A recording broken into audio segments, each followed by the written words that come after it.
Morning, everybody, and apologies for the late start of the committee.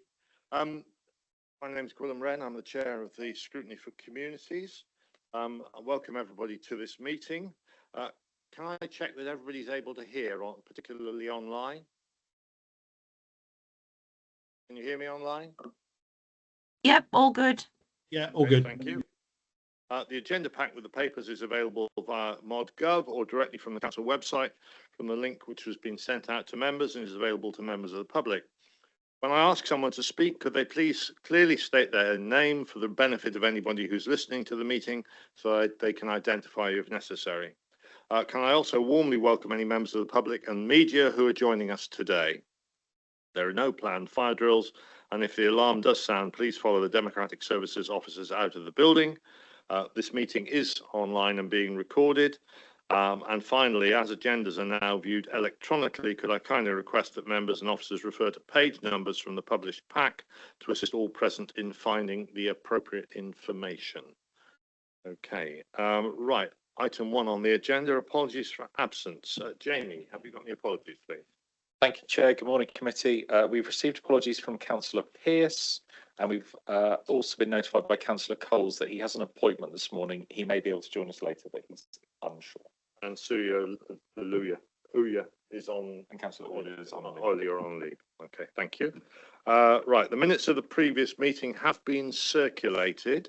Are there any comments on those? Everybody happy with this true record? Can I have a proposer for that, please? Councillor Cravis, seconder. Councillor Kendall, thank you. All in favour? Okay, unanimous. Thank you very much. I'll sign them in a moment. Are there any declarations of interest? Councillor Kendall. Thank you, Chair. Thank you, Chair. Because the it's got the report on the Octagon. It's mentioned Sherwood Town Council, which I'm a member of. I don't know if I need to declare an interest or not, but I'll just shout out that anyway. I think I will ask Democratic Services. What is? Yeah, that's covered by the. Yeah, absolutely. Okay. Thank you. Thank you. We'll record it for the record, but I don't think that should compromise your ability to take part in the debate. Okay, public question time. I think we have a public question. Is that correct? So, Chair, if I just give a bit of context, we discovered a public question in one of our junk folders, which was submitted on time, so nothing to do with the applicant's fault whatsoever, and obviously a part of the process that we will need to keep an eye on in future.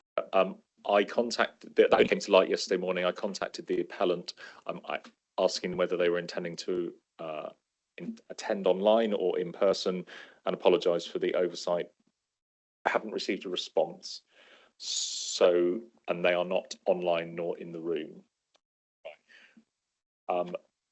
So I could either read the question out, and then I advised them within the in my communication with them yesterday that because of the discovery of the late email, they would only be receiving a written response anyway. There wasn't enough time for officers to prepare a verbal response. So okay. I'm in your hands, Chair, as to. Okay. Well, I mean, I've looked through the question, and it seems to cover the two committees because there's a planning aspect to it. Well, but I think the fact that it's gone astray on our side is more than enough reason for us to read it out here. I've also contacted the chair of the Climate Place Scrutiny to alert them to a potential planning aspect to this. And since it's all covered by the same directorate, I think Mr. Hall, as Service Director, has said that a full reply will be forthcoming in writing, but we're not in a position to have somebody in the room today because of the short notice involved. So if you could read it, please. Thank you, Chair.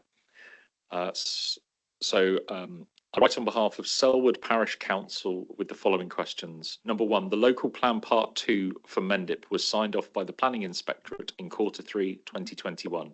The inspector conditioned his approval with the fact that Mendip District Council were required to complete their Gypsy Roma traveller strategy within 10 months. This did not happen. This has still not happened. Therefore, is local plan part 2 lawful? ? And have Mendip Somerset Council incurred fines or penalties as a result of this non-compliance? Question 2, Mendip District Council pursued a High Court injunction in respect of unlawful development by members of the Gypsy Roma traveller community, which included no further development on the site. However, development then occurred with 3 clear and major breaches of the High Court injunction. Why did the council choose not to advise the court of these major breaches, either at the time they occurred or when they returned to High Court on 13th November 2025? Question 3. Will the planning enforcement officer be working over the Easter bank holiday weekend to address any unlawful developments seemingly about to occur at Foxley Stables, Blatch Bridge? Kind regards, Janet Knight, on behalf of Selwood Parish Council. Okay. Chris, I think we can respond to that, but there is a direct request about the Easter period, which seems relatively urgent. I don't know how we handle that. Yeah, thank you. So we will pick up those questions and we'll do a formal written response, and I'll engage in the service over the out of hours arrangements. Depending on the nature of any breach, we wouldn't automatically send someone immediately, but we will pick that up with the enforcement team and we'll get a written response. All right, thank you very much. Any members have any comments on the question and the response? Councillor Cravis? Yeah, I was thinking what you were saying about the immediate response to an immediate breach, and obviously with regard to planning, that could be slightly, I don't put one over, that might be difficult to do, but obviously if it's a major breach and it involves building control, then that could also be. So if that's a major breach, it could include building control? Potentially, I don't know. I mean, I think enforcement, as we all know, across the whole council area has been under the spotlight for some time. So I think all we can do from this committee is pass it on to the relevant planning department, and they will have to act as they see fit. If there's any fallout, then no doubt it will come back to councillors at some point, but at least they will have been alerted to it. Any other comments? Okay, right, we'll move on, please, to agenda item 5, which is the Scrutiny for Communities Outcome Tracker. And as you can see on the agenda, we have quite a few actions. If I'll run through them from the top, the first one from the 7th of August is about traveller site and the issue of van dwellers around Glastonbury, which is on the agenda today. Work program on the 17th of September, the van dwellers issue was raised again, and as I say, we're discussing that later on this morning. Rainbow Way was discussed in March 26, but we have covered it at a previous meeting. Was it the January meeting, I think? Local bus services will be considered by the Climate and Place Committee, which will be the new committee coming forward. Housing updates, to consider bringing housing development and AWAB's law back to the committee in future to review progress. You'll recall that we actually had a presentation on this back in the autumn. I think it was probably November, I can't be certain. But clearly it's an important issue that needs to be scrutinised probably on an annual basis, depending on the outcome of that scrutiny process. So that's one of the things I think we need to carry forward into the new committee, which is called Climate, Place and Communities, I believe, and will be set up from May this year. Octagon, in November, we talked about the Octagon Theatre update, because this is such a flagship project and very important. We asked for a further update, particularly after the planning, and that's on the agenda this morning, will be the next item we discuss. I'm going to work with Democratic Services to fill out standing items on the remaining meetings before April. Lead member for Communities annual report's been rescheduled, and I think Frederica Smith-Roberts is coming to our next meeting as a sort of wrap up, at which time I think we will take the opportunity to take stock of the work of this committee over the last couple of years, probably reflect on any success we may have had, and any areas where we are concerned about progress. And I think we will be in a position, hopefully be in a position, to pass that on to the new committee as necessary. Leisure operator updates, certainly discussed in November again. I see Fusion is mentioned here. I haven't had an update on that recently, so we will bring that forward at some point. I think it's Fusion, the Bendit one, is it? Yeah. Yes, it is. Okay. So we'll keep that on the pending tray for the moment. And then the annual report, the last item is the annual report, which, as I say, is coming to our final meeting next month. Are there any items that members of the committee think may have been missed off the list? Splendid. Look at that. Oh, Yeah, no, I'm not, sorry, I yes, thank you, Councillor The Craig. trouble is I get confused from the scrutiny on this one, climate and place, and I've got a sneaky feeling it's not actually this committee. Actually, I just think it might be climate and place, so I'll shut up. Well, in due course, it will be climate and place anyway. So, yeah, okay. Mention it. Well, please mention it. I know, Make 'cause sure nothing falls down the cracks. There's two things at the one thing at previous meeting, I think, funny enough, I just mentioned earlier, was we were going to get, since the merger or since building control came back in-house, I think, I seem to recall somewhere mentioning, do we ever get an update or report on how that building control function is functioning? Because it used to be something that actually the control building partnership was something that councils that were involved with was actually quite proud of. It was a success, and I just wondered how it'd been performing then. And I think it got mentioned in one scrutiny committee. Could we have some sort of update or report on how it's gone? I think. Yes, in theory. I mean, I think one of the but I suspect Mr. Hall is going to tell me that this is under the purview of climate and place rather than ourselves. But as I say, the two committees are merging. I think one of the points we do need to bear in mind with the new committee is that it's going to have quite a considerable workload, and I think there is also a view that as a scrutiny committee, it needs to be rather on the front foot rather than reactive. So I think if there is a specific problem or issue with building control that you think is worthy of scrutiny, then I think it's worth taking forward. But I'm slightly hesitant to say this now because I don't know for certain. But I'm slightly concerned that if we just get reports, shall we say, to note or just updates, they will fill time in an agenda that may be better placed dealing with more urgent matters. Does that make sense? And I think this is a general comment for both committees. Chris Hall. Thank you. Yes, I just want to clarify. Building control was, Councillor Craven says it was brought in house. It was never out of house. It was a partnership, and it was branded as such because it was a partnership made up of all the historical authorities, much like the waste partnership was. But on the creation of Unitary, the partnership itself is dissolved because it is now one partner, i.e. Somerset Council. So it was never out of house. It was never outsourced. I just want to clarify that point. More than happy if it goes on a forward plan or agenda. Clearly, I think that's for the chair to determine whether we're scrutinising something specific and therefore it warrants that, or whether a briefing note or a member briefing might be an alternative way of providing that. But happy to provide any information on regards to the performance of building control. Okay. Is that all right, Marcus? Happy with that? Yeah. Okay. Yes, I think we need to make better use of briefings for keeping every councillor informed, not just single committees. Are there any other questions on the outcome tracker that we have at the moment?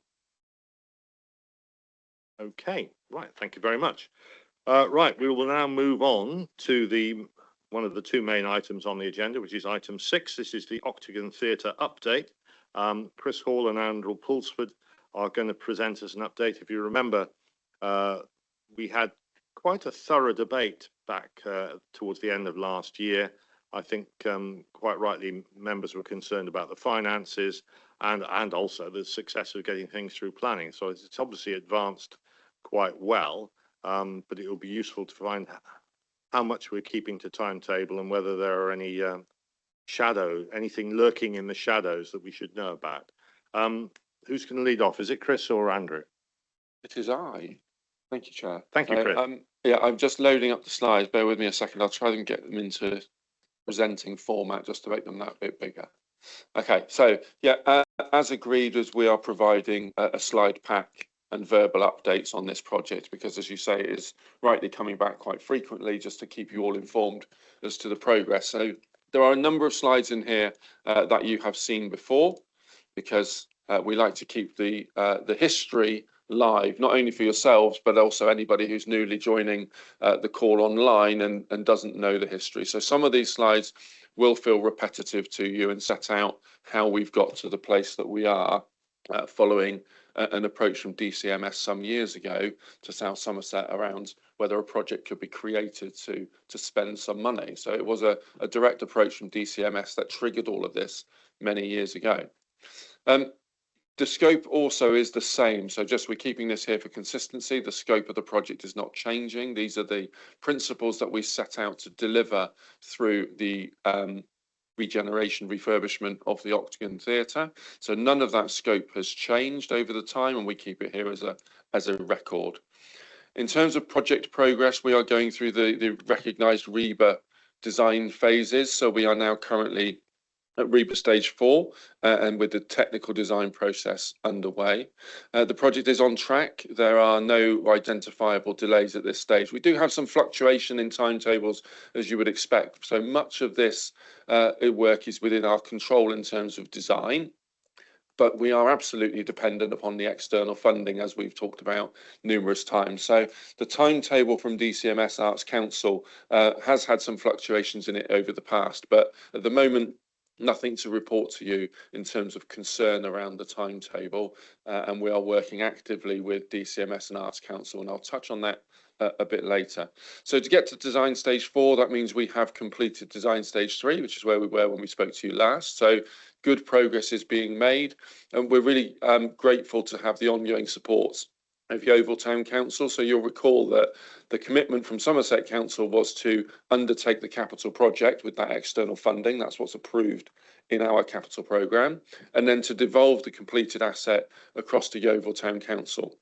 So it's essential that we have the end user as part of our project team, and we do in all senses. So operationally, we are very lucky to have Adam Bergen, who's a joint resource between the council and Yeovil Town Council, helping us with the operational elements of the design. We have external consultants as well supporting on the business case. So any design elements or changes, we need to be clear on whether they have an impact on the overarching business case. So the size of a cafe, the size of a bar really matters in the design phase, because that impacts on how much they can sell, and therefore that impacts on the underlying business case. So just to give you assurance that not only does the steering group, which consists of some members as well, but not only does the steering group have all parties engaged and involved, but we have operational meetings around design to make sure that we aren't inadvertently altering or making amendments that would impact on the operation and therefore the financial viability of the theatre going forward. Thankfully, we've been granted planning permission, so that has been through that process. That was a key change since the last time we spoke with you. That is a very important milestone, as you can imagine. I know some of you will recall the project has been in different stages over the years, and it had a previous planning consent, but we did need to update that planning consent as a result of the change of design. And as you know, we have had to pull back from some of the larger ambitions in previous project outcomes. So in terms of this one, we now have planning consent in hand, which is a really key milestone for the project. So in terms of progress since November, as I've mentioned, Planning South granted consent on the 24th of February. There's nothing of concern within that consent, so it's not that we have any additional factors that will cause us any cost or time frame limitations. So we're very happy to have received that, and a lot of work went into getting that. There's obviously the challenges around phosphates and biodiversity net gain that we had to circumnavigate, specifically biodiversity net gain and the loss of some trees on the site, and how we would replace those in line with the requirements and policy. So a lot of work went into that, not just in terms of the physical appearance of the building, but all of the other elements, as you would expect. So very pleased to have passed that milestone. Yeovil Town Council, as I said, a key stakeholder in this arrangement and a key funder. So you'll recall the bulk of the money is coming from DCMS, around 10 million, hopefully. And Yeovil Town Council are providing a significant capital sum. And there have been various public meetings for Yeovil Town Council as to how they manage that commitment. So they have agreed and resolved now to repay the loan from the public works body through a combination of reserve and ticket levy. So you may recall a public meeting of the town council pre-Christmas, I believe it was, and there was quite a lot of community concern around how that would be repaid and whether that would become a pressure on their council tax precept. They have reached a conclusion and now decided that they will fund it through some of their reserves and the ticket levy, which is applied to tickets, which will be for both Westlands, but also for the Octagon going forward. So that will be financed without a pressure on their precept. So that's really good news. In terms of procurement, that procurement process was launched in March. We've started that with a soft market engagement exercise and a meeting that I launched with our design team and professional team to meet with potential contractors. So soft market testing is how we warm up the marketplace. So we try to pull together those that we think would be reasonably interested in the contract and describe the project to them. It's a bit of a sales pitch from our side as to why we think this is really important to us and how we think they can help us in the process. So not a contractual requirement, it's simply around how we market the opportunity to those who may have to then tender for the works. In terms of the business case, so the outline business case was submitted to DCMS, so Department for Culture, Media and Sports, back in October. The final business case will be submitted during REBA stage 4. So we need to do REBA stage 4 in order to be able to submit that. And we will, along with the approved schedule for build won't come until we've got a contractor appointed for obvious reasons. We can have an understanding within the overarching project plan as to how long we think this takes, but actually until you've got a contractor appointed and they give you their own programme of works, we won't have absolute assurance on the schedule for delivery until that point. And then it's one line at the bottom and you could almost be lost, but there was a really important meeting that happened in Yeovil at the Octagon and then on the town council offices where we had representatives from Arts Council England, from the DCMS came down to view the facility, as well as Yeovil town councillors, Yeovil town council officers, Somerset council officers and members as well. So the purpose of that meeting was to ensure that DCMS and Arts Council England were absolutely assured of our ongoing commitments. They set us the challenge to demonstrate our commitment to this project. They are going to have to make a decision that is to be backed by Treasury to provide this funding to us. So they needed assurance that in the midst of all of the other public messages around the financial position of Somerset Council, that we continued our commitment with this project. It's a big deal for them and one that they need to go well as us. So we sat in the room and answered some challenging questions to them around how we were going to manage and control the project, how we would deal with challenges around financing, how we would provide our ongoing commitment. And we did a really good show, I think, as a whole group to present a united front around the delivery of this scheme. I'm going to call out Adam Bergen, who genuinely was the star of the show when it comes to doing the tour of the Octagon Theatre itself. He did an excellent tour, answered very detailed questions that were thrown at him around design and operation, and was a genuine star of the show in terms of helping build confidence. Everyone played their part, but I am going to call out Adam specifically. In terms of our next steps, so as I say, we started that contractor engagement work in March and the launch of that engagement activity. The full business case will be finalised and submitted for September, so that's during REBA stage 4, as we said. We will need a council decision to approve the final business case, and we expect to take that in November time.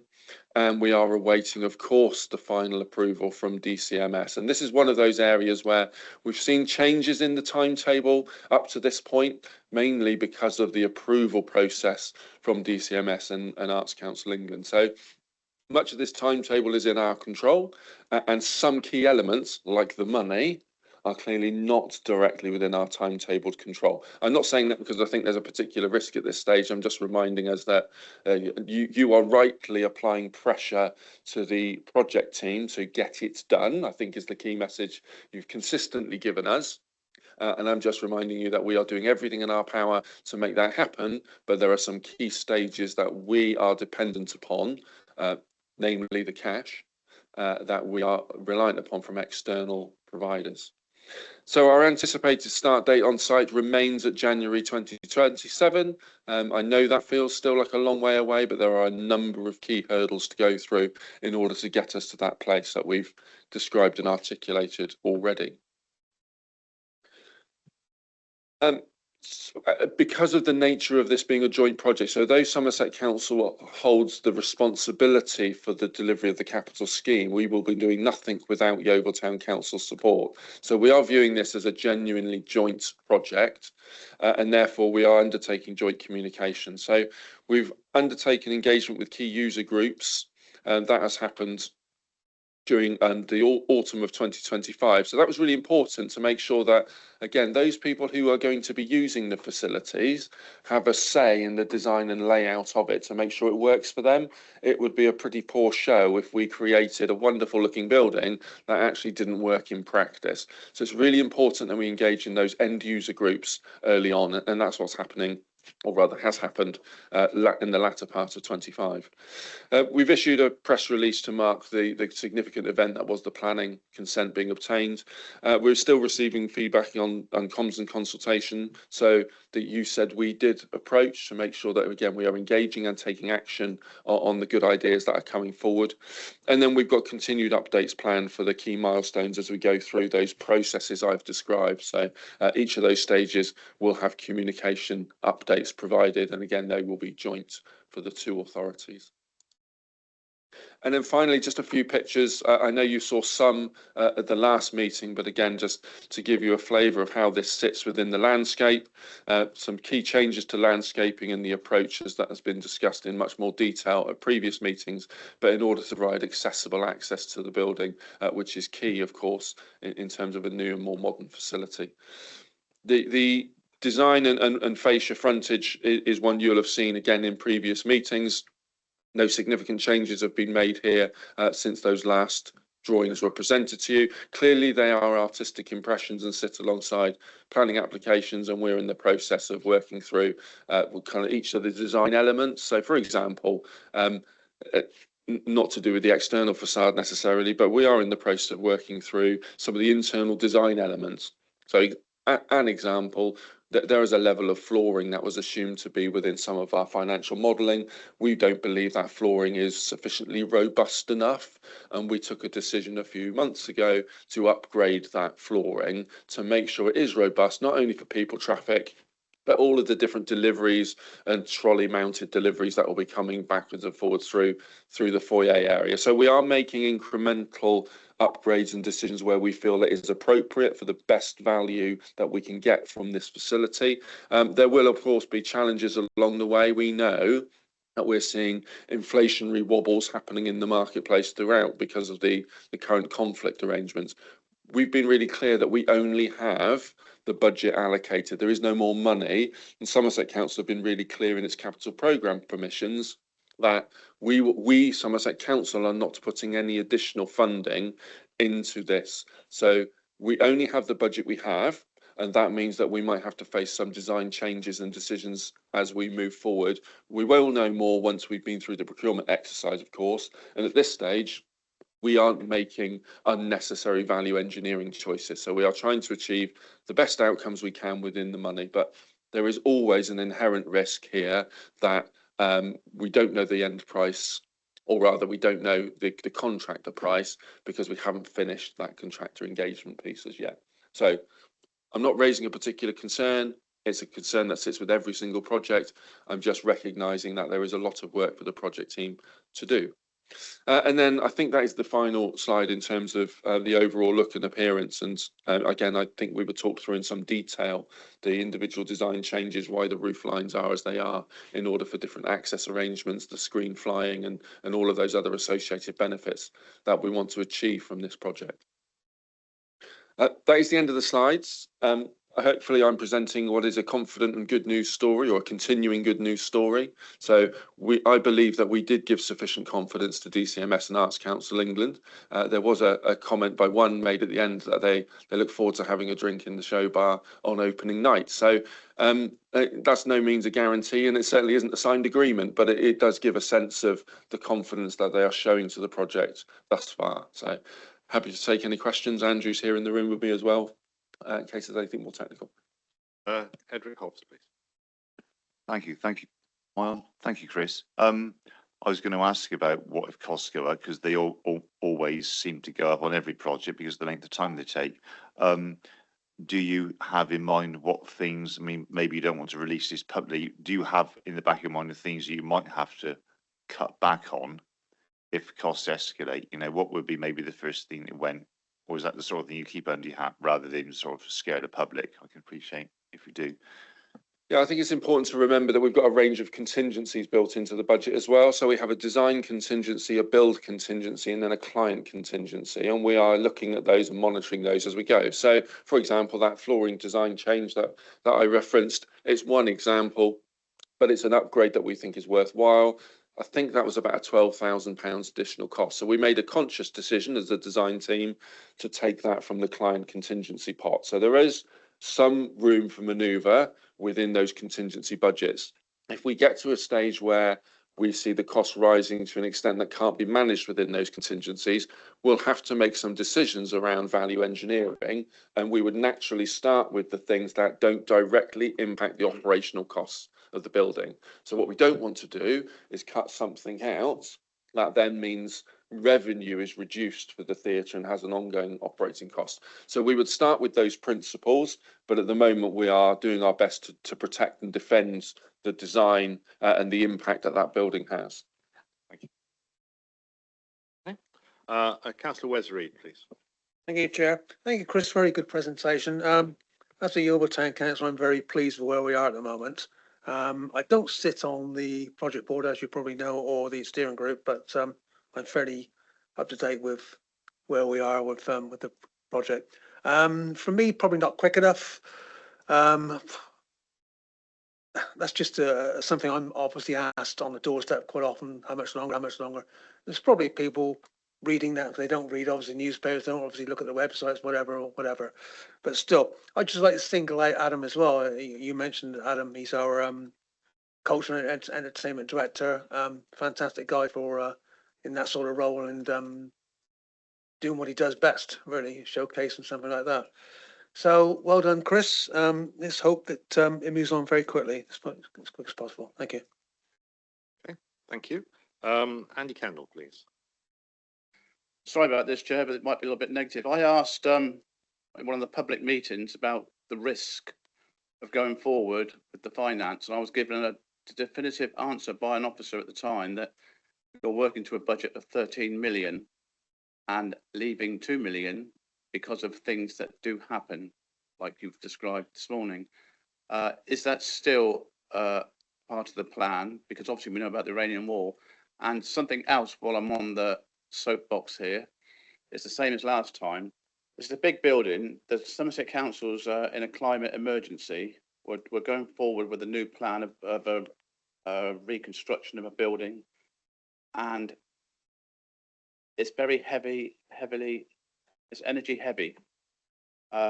Even though we think it's closed at the moment with the door locked, you think that's it. Well, we're still paying £3,000 a month bill, but having it just sat there doing nothing.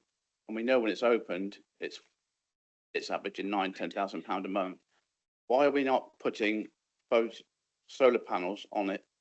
Why is that not into the plan? I know it's negative, but I keep going on about this solar panel. We talk about other buildings in our county that we're putting them on. We're doing great, but this is a reconstruction. It's the time to do things like this. And you have to invest to save, don't you, at times? You've got to be mad not to understand that. That's a simple question. Why are we not putting solar panels, and why is there no one talking about it? Why do people say no one's mentioned it? For God's sake, the bill is huge. You know, we've got it at Westlands, which I know is another topic, but I'll end there. I think you've got a general message there. Yeah, thank you. I mean, I was, while Chris was speaking, I was actually wondering what the proposed heating system is, because of course that's high up everybody's agenda these days. Chris? Yeah, thank you. So just to clarify, we consider, sorry, your microphone, Andrew. Thank you. We consider the build project is a £15 million overall project. That's what was approved in the capital programme. 10 million coming from DCMS, 3.75 coming from Yeovil Town Council, and the remainder is the money that has already been contributed, which includes some money from external contributions, ticket levies, etc., etc. So overall, that's what I believe is sort of set within the capital programme, and the breakdown of that was provided at that time. So there's been no change to the budget from the council approval, just so we're clear.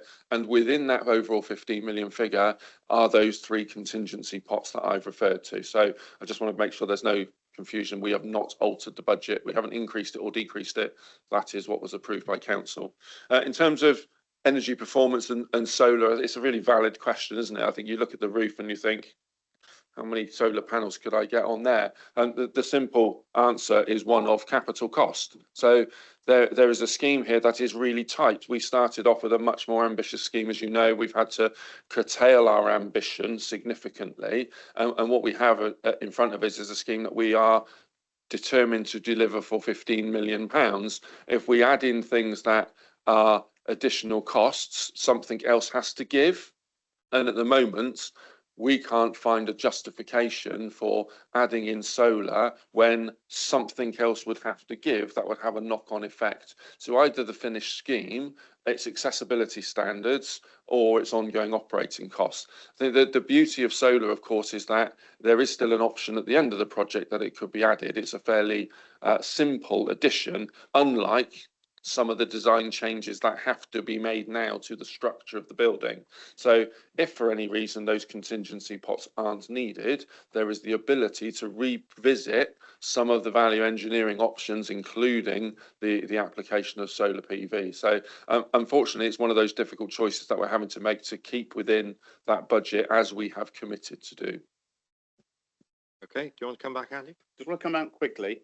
I did mention at an open meeting some time ago, I asked a question, the risk of price increases, and I was definitely told, it'll be in the minutes somewhere, by an officer, I forget the name of the lady, they're working on a budget of 13 million with the view of, like Edric said about Iranian wars and it's going up, inflationary costs and change of design like you've just, that 2 million extra will be as a buffer zone. Are we saying we're no longer working with 13 million, we're working with 15 million? Does that make sense? Yeah, so as a project team, we are focused on the overall budget allocated within the capital programme, which includes the contingency. I don't have in front of me immediately what that contingency is, but it's entirely possible we're all talking about the same thing. One is talking about 13 plus a contingency of 2. If that's what it is, I do want to check, but it's entirely possible we're all talking about the same numbers when they're added together. So we will go away and get the breakdown of the contingency and we'll get an answer for the whole committee. Okay, thank you. I've got Marcus Gravis and then Tom Power, please. Thank you, Chair. Thank you, Chris. Excellent presentation, as already been said. And this is right. It's a good news story. It's a shame the capacity never got up a little bit. Yeah, ended up not being as high as initially thought. But I think it's not everything has to be in certain parts of Somerset. And I think this is really good that Yeovil's going to get this facility. And I think between that and the Macmillan in Bridgewater, there's some really good options for people living somewhere in between. So I think that's really good news. I would just like to increase, pick up what Councillor Kendall said. Was we sat here and I don't know whether it was this committee or another committee talking about gravitas and how it's probably got the biggest roof in Somerset and there's not one solar panel on it. And I think we sat there and thought it was ridiculous. And yet here we are in a project where, and I would go further than solar PV, I'd add ground source heat pump. And actually, I'm sure there's people clever than me will work out that the extra capital investment, if there was any, would probably pay for itself in X amount of times without, so that, and I'm surprised it hasn't been looked at, especially when you think of some of the things we did in the past, and we made sure that some of our council housing was exemplar, was the word I was thinking being used, and gold standard when it came to energy efficiency. And I thought this savings on a scheme, I'm a bit shocked when you're talking about £10,000 a month. But savings long term could actually, somebody somewhere would work out a business case for that anyway. Going back to what my initial thing was, I'm sure I recall, I assume when it comes to contractors, how, because obviously this isn't the sort of building that, you know, Joe Bloggs down the road can build. So we're talking about, I assume, major contractors. We're talking about difficult times, as Councillor Kendall's just said as well. And obviously we're aware that in the past that, you know, councils have had contractors go busting them instead of being scrambling around looking for extra money because, you know, there wasn't, they had to, things went up exceptionally.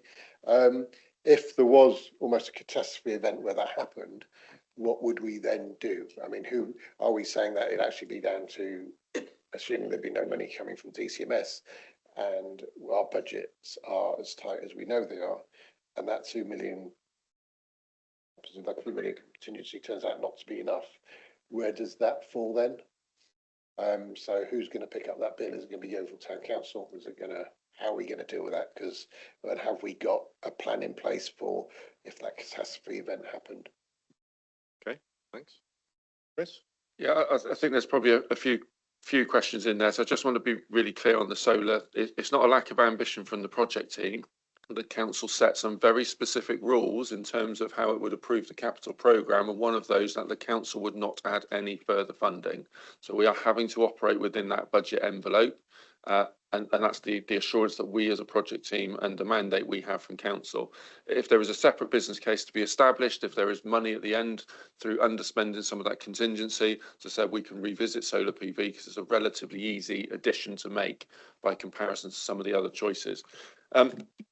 We will be seeking a fixed price contract for a contractor to come and make these alterations, and a contractor who has experience of operating in these type of buildings. So the risk here is that contractors see the pressure around inflation, and therefore their fixed price is higher to account for that risk.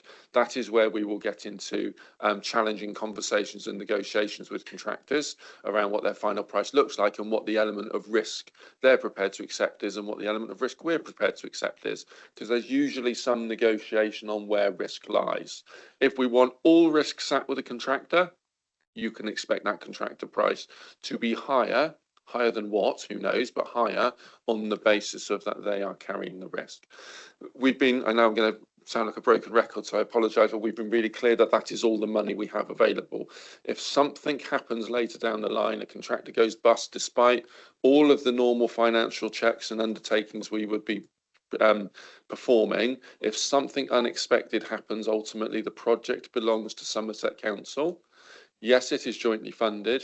Yes, there are partnerships in place, but effectively we own the assets. It is our responsibility, and that is the contribution that Somerset Council is making effectively. So we're not putting any money in. We are giving the confidence and assurance that we'll deliver the project ready for handover on completion. But the building schemes, large-scale contracting is not without risk, and you're right to highlight the risks of the conflicts currently and the impacts they may have on future inflation. Okay, Marcus, is you okay? Yeah. But can I come back? I just want to say about the ticket levy, what an excellent idea. I think that's really, whoever's decided to do that, well done to the Yeovil Town Council. I think it's a really good idea, that. Thank you. Councillor Lashon, you would like to add something? If I may, Chair, I just wanted to add to Chris Hall's words to say that the meeting with DCMS and Arts Council back in February, whenever it was, the Arts Council have engaged a specialist consultant who knows as much as anyone I've ever heard talking about venue build, and he expressed how pleased he was that the invasive survey has already been done, because that reduces a considerable risk in a building project. Okay, thank you very much. Tom Parr, please. Thank you, Chair. I was just saying to Wes, and I've just said it to Susanna, I think it'd be good, if possible, if we could organise maybe a site visit, because it's very good looking at pictures on the screen, but to actually look at what's actually progress to date. to see what's going on. I haven't been to the Octagon probably since I was 9 to watch a pantomime, so it's been a very long time. That was 2 years ago. So yeah, it'd be good to just have a little look actually on site instead of looking at pictures. Thank you. Yeah, I think that's an excellent idea. Is that possible? Absolutely is. Yes, we'll arrange that.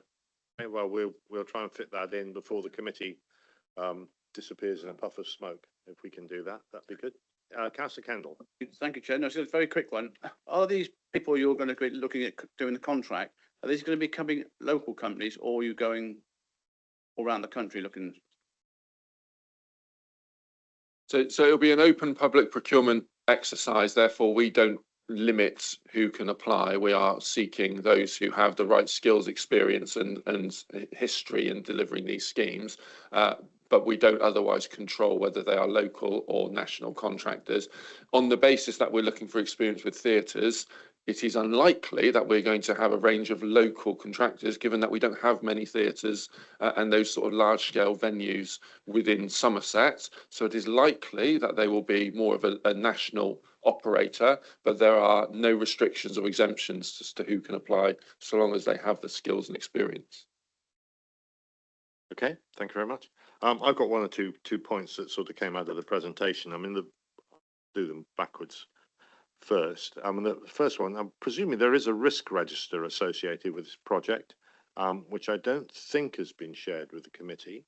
And I think since a lot of the discussion is revolving around the risks associated with this, and I think you know, listening to the comments, everybody is fully on board with this project. It's a flagship project for Somerset. Everybody wants it to succeed, but I think we all recognise that if not then, certainly now, we're floating in uncertain waters, and things happen. So I think it would be quite useful to understand the risks that the officers are looking at. Money is obviously the key one, because if there isn't enough money, then something has to happen. And the key money is the DCMS. And I mean, again, I don't want to sound negative, but I have experience of projects where the government is very enthusiastic and says, oh yes, you're going to get your money, and then suddenly something happens and the money isn't there. So I tend to work on the basis that until it's in your bank account, you shouldn't count too many chickens, if I'm not mixing my metaphors too much. So what I'm interested in really is bearing in mind that DCMS holds the key to this, what are their particular milestones that they're looking for? Because we have planning and we're going into a design phase now, if I'm right. Now, I'm not quite sure here how you get planning without having designed it. That just seems to be slightly out of kilter to me. So I'm just interested to know about what we got planning for, what the outstanding design items are, because I think the timeline was September, and how that all fits into putting a business plan, and then how quickly we can expect DCMS to come up with the money, and will they pay us, or is it going to be a drip fed thing? Thank you. Sorry, there's quite a lot in there. That's fine. So yes, we hold a risk register. We also have a project steering group meeting made up of members and the key stakeholders, so that is reviewed as a part of that process. In terms of planning, so the planning is about the externals, isn't it? It's the fit within the landscape, it's the accessibility and so forth. The design stage that we're at is REBA stage 4. That's the process. So we're now looking at kind of internal fixtures, fittings. Where does the stairwell go? What's the size of the door? We're having an interesting conversation on door sizes currently, and to do with fire regs and fire strategy. So those elements are building control related, but are essential to the design of the building, because that might affect whether a pier that's supporting the roof needs to go 6 inches to the left or 5 meters to the right. Who knows? So that's the kind of internal design process that gets us to a stage where we are required to submit the full business case. So merging all these questions together, the full business case is required to be at REBA stage 4, no earlier than REBA stage 4. So we've got not only do we have planning consent, they wanted that in place, but we also have a detailed design and layout of the internal operation, and we know that the internal workings of the building work. from a regulatory perspective, from an audience perspective, etc. So DCMS need that level of assurance. There are also a whole range of subset business cases that sit within it, so the finance business case, etc. So all of that work is being undertaken. It's huge. That final business case is not one thing. It's a range of substantial documents, and we've got external support on establishing that. So we believe that all of that timetable is working. We have met every timeline that has been put in front of us in terms of DCMS. They have occasionally moved the timeline. We've continued to meet every timeline that they've established. So I know there's often the concern of delay. There is no delay in terms of the activity we're undertaking, but we are, as I've said, dependent upon others. So security of the funding, you're right. We won't know that we're absolutely getting that money until DCMS approves the final business case and then make us that grant, and we accept that grant. I would say, though, that there have been numerous opportunities for each of the kind of partner stakeholders to pull out if they wanted to. So Somerset Council have had numerous chances. If they had chosen to, they could have pulled out. Thankfully, we have not done that. We have maintained our commitment to this project. Similarly, Yeovil Town Council have had numerous stages where they could have pulled out if they wanted to. They don't. They've worked really hard to establish that community engagement and put some significant funding in. DCMS, through numerous governments, changes of departments, changes of cabinet, have had many an opportunity to extract this project, and we've seen other projects removed from lists. Yes.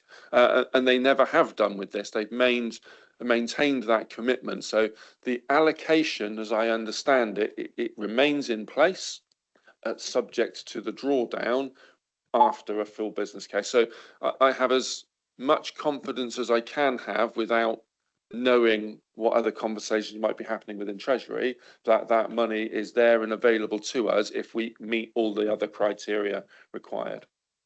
Okay, thank you. That's good. What I wanted to hear, really. Okay, are there any other questions from members? Right, well, I'll sum up. I mean, as pointed out, this is a flagship project for Somerset. It's a massive project, which we're holding the ring on, and whilst there is uncertainties, not so much uncertainty, there are areas still yet to be defined and confirmed. Everything seems to be going on track. So I suppose the next question is, when should we be reviewing this again? What would be an appropriate time, Chris, in your view, to bring this back to the committee? Apologies, I was just looking back at the next step. So full business case finalised in September. So Andrew, do you think we could come back again post business case submission? That makes sense for the committee? So that'd be about October time. Yeah, I mean, depending on the exact date of the meeting and the exact date of submission, but yeah, September, October. Okay, well, can we put that on the proposal as a forward plan for the Climate and Place and Communities Committee, please? Okay, right. Well, thank you, Andrew, for your supporting role, and thank you, Chris, for leading on that. Very, very helpful. I think we've had a good discussion, and as ever, we just have to keep our fingers crossed that we're not blown around by events. But yeah, steady as she goes. Thank you. Right. I would like now to call a 5-minute break, not least because Councillor Prior-Sankey has been exceedingly kind to provide us with some cakes, which I think we ought to avail ourselves of. And there were 1 or 2 outstanding items which I was unable to deal with because of my late arrival this morning. So I'd like a chance to catch up with that. So if we can, what's the time now? If we can reconvene in, sorry? 10:58. So if we can convene about 10 past, is that all right? Thank you very much.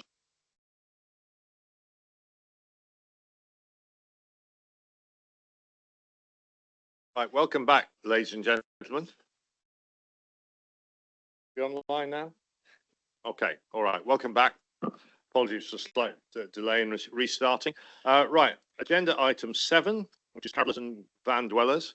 As long-standing members of the committee will know, this has been an issue about provision for travellers and for van dwellers has been an item for a long time. So we are looking forward to listening to Kirsty Larkins and her report. So Kirsty, over to you. Thank you.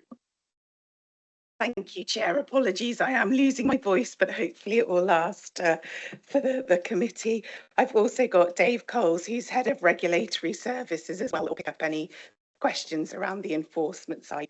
I know you've obviously all seen the reports, so I'm not proposing to go through slide by slide, and I'm sure you'll be pleased to know that, but I will kind of go through the kind of main points. So as you said, it's to update members on what's happening with our vehicle dwelling community and also Gypsy, Roma and Traveller temporary stopping points.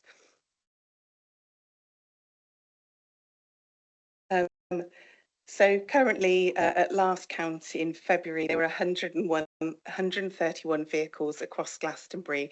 We are starting to see other vehicle dwellers come up in other areas of the county, but absolutely Glastonbury is obviously the highest density of vehicle dwellers.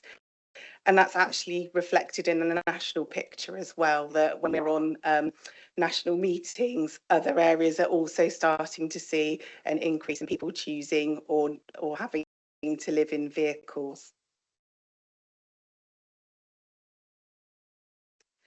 Just a kind of quick high overview of our Gypsy, Roman and Traveller. So we do have 3 permanent sites that are owned by Somerset Council. They're based in the south of the county, but throughout the year, more so in sort of spring and summer, we also see a number of unauthorised encampments. And again, that is across the county. We don't have any temporary stopping points within Somerset currently. There is quite a lot of cost and resource associated with moving travellers and Gypsy, Roma from those locations and the clear up afterwards. So having a temporary stopping point will support that, and it will support our relationship working with the police as well. So just an overview of what we're currently doing. So we've reinstated regular multi-agency meeting, which involves housing, community safety, police, public health, social care, highways, planning. So all of the kind of council services are involved, but also obviously police and the town council are part of those meetings as well.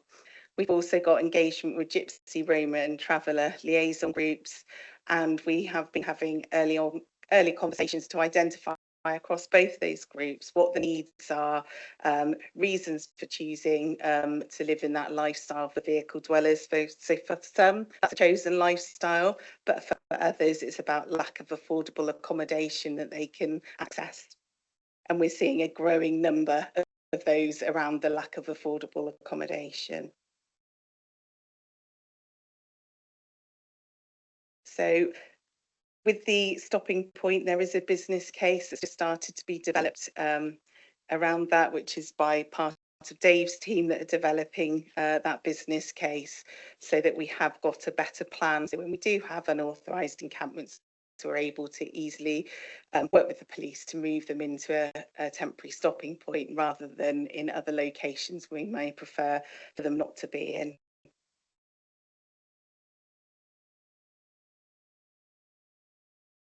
There's also work going on around the vehicle dwellers with the Glastonbury Town Deal. I know many of you will be familiar with the Glastonbury Town Deal. And part of that is to enable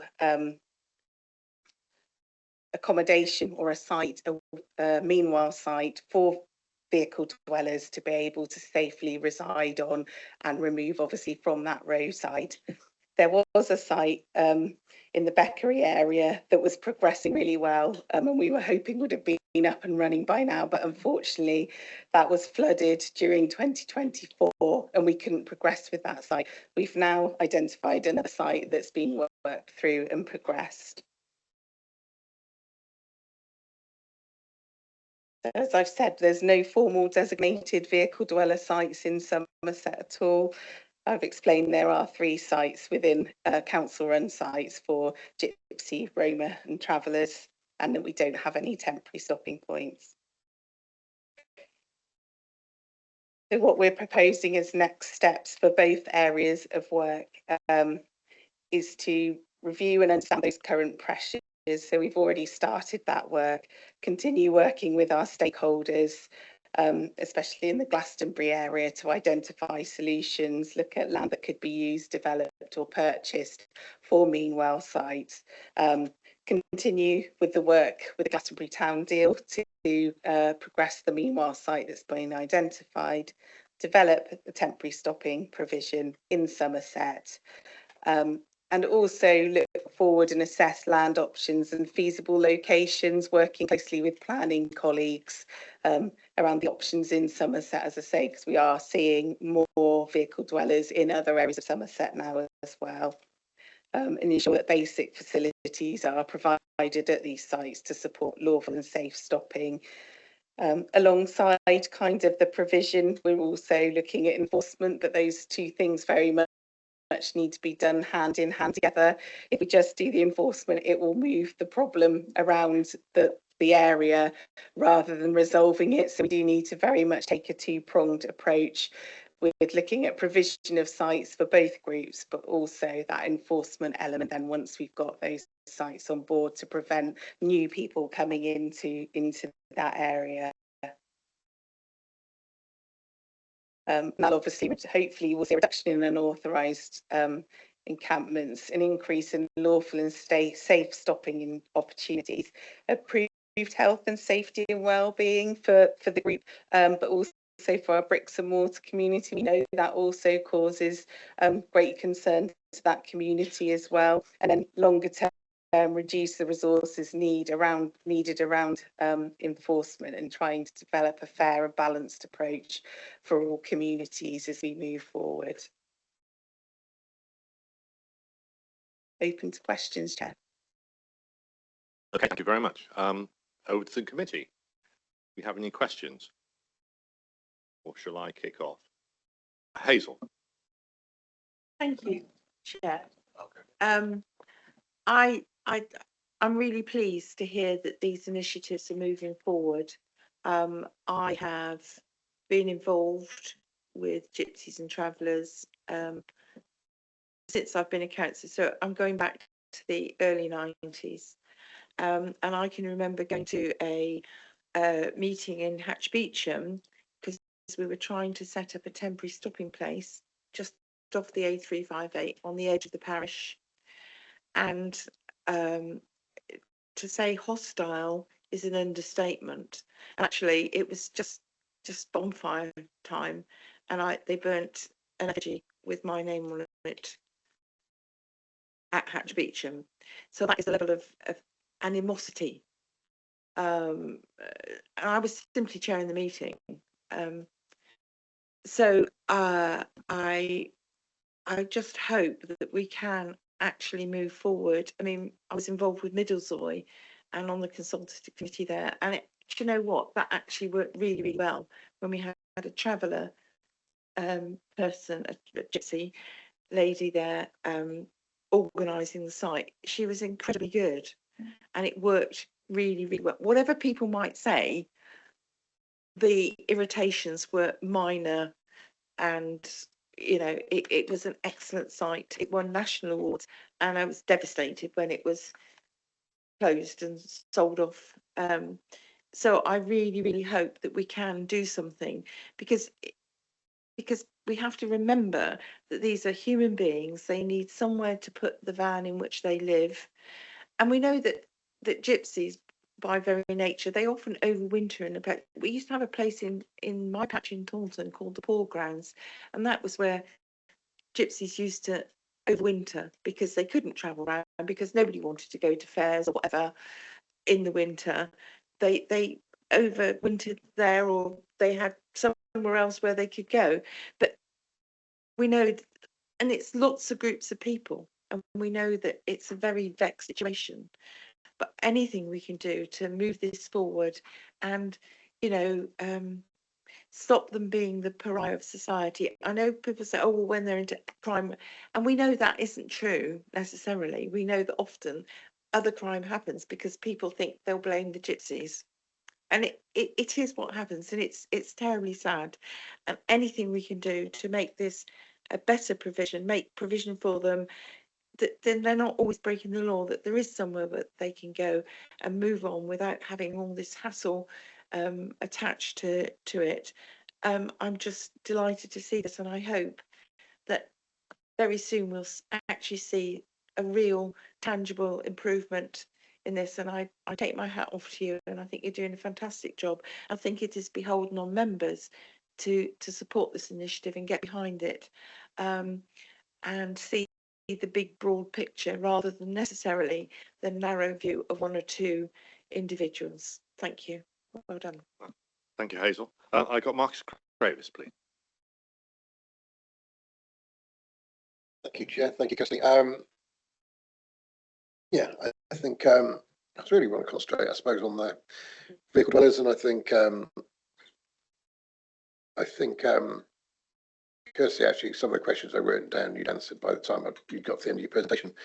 But you said, well, you said some people obviously choosing to live in vehicles, and by these I'm not talking about the travelling community. I'm talking about and that's, well, the ones that are in Glastonbury, there are people who do it for a choice. Then there's people who do it, as you said, because there's no affordable homes, everybody temporary accommodation, the whole thing's a big vicious circle. And then, of course, everybody gets very exasperated with people who are living in vehicles. And then, 131 is quite a big number. I suppose one question there's a lot of van dwellers, but then there's actually vehicle dwellers, and some might be in a transit van, some might be in a motorhome, some might be in a car. And actually, I suppose, do we as a council have a level of urgency dealing with, say, people who are living in cars, rather than, because you assume they are even more, this is a terrible thing to say, but they're more homeless than people maybe living in a motorhome. So do we have a way of dealing with them? And then, of course, how many people do we have as vehicle dwellers with children? And it's a different, obviously there's priority need and everything else then comes into play. Is the way dealing with them? So I suppose that goes into how vulnerable they are. When we're talking about sites for, I think you talk about meanwhile site for vehicle dwellers. Of course, some vehicle dwellers and people living on the side of the road may not want to, they may not want to, may not be their choice to live in what in essence ends up being a site for people in vehicle dwellers. So may not need to, how would that work, or how would you envisage working? Because we know from Somerset, I know from Somerset West and Taunton days that, we came up with a site for travellers, but of course it wasn't the right location. They wouldn't go there because there was another traveller who was a different group of travellers, and they wouldn't go next to each other. And my concern would be that actually then you're trying to mix two lots in. How do we deal with that? And I suppose enforcement with regard to types of vehicles being MOT'd and everything else like that only works, all you're doing is moving the problem down the road. I assume there's an obvious reason why there's so many in Glastonbury, but I don't know, no one's actually said it to me out loud. Because there are some in Bristol. I mean, you drive into Bristol, we did have a couple in West Somerset, they seem to have moved on and then come back, and they're in caravans that aren't attached to vehicles. So you think that was easily enforceable, but then where you enforce them to? Are there different, I know Councillor to my left, he said about one or two people's views, but I should think there's probably more than one or two people's views, and I presume those attitudes are different to vehicle dwellers than travellers. I'm making a bit of general assumption, but although I've seen a lot of chatter about vehicle dwellers in Glastonbury, if you asked anybody in, say, another part of the county, what's your view on vehicle dwellers? It may be that their view on vehicle dwellers is different to their views. If you ask them what your view on travellers is that an education thing? How do we deal with that? Going back to what Councillor Price-Sankey said. And one final, I've gone for a bit here, haven't I? One final question. The illegal encampments we have, because the illegal encampments that we have, and obviously you have them more in Taunton than, say, in other parts of the county, or we did have one in West Somerset last year. I assume the council has a cost of how much that costs us a year to move them on. And actually then someone could come up with a business case and say, well, if we did have a transit site, I think as you described it, it would probably pay for itself in X amount of years. Do we have those figures? And obviously the location of that site, to me, it's obvious that it should be in Taunton. Apologies to Taunton, but you are the county town. It tends to be they're going down the M5, I should think. And that would seem to me the natural place for it. So there's still quite a lot of land by that motorway.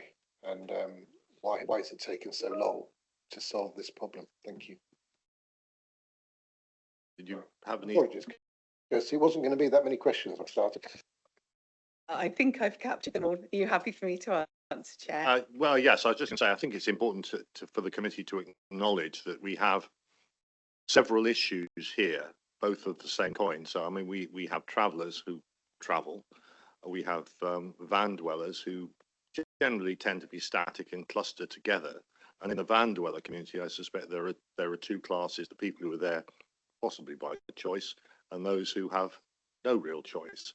And of course, looking across the piece at that kind of issue does make it very difficult. And as I think you referenced, Bristol is trying to move the van dwellers away, and it's not an easy nut to crack. And this is something that's been going on, I think, since Mrs. Sankey said, since the early 90s. And when I used to work in councils years and years ago, the issue of travellers was always there, and I would venture to say that coming up with a permanent solution is almost impossible, and we just have to move as best we can to deal with the circumstances in front of us at the time. Kirsty, sorry, I've taken a bit of your time. Thank you, Chair. I will deal with all the non-enforcement questions first of all, and then I'll hand over to Dave for the enforcement ones. He's much better placed to answer those. So your first question was about how did we prioritise urgency of the vehicle dwellers, because obviously we have people living in different types of accommodation.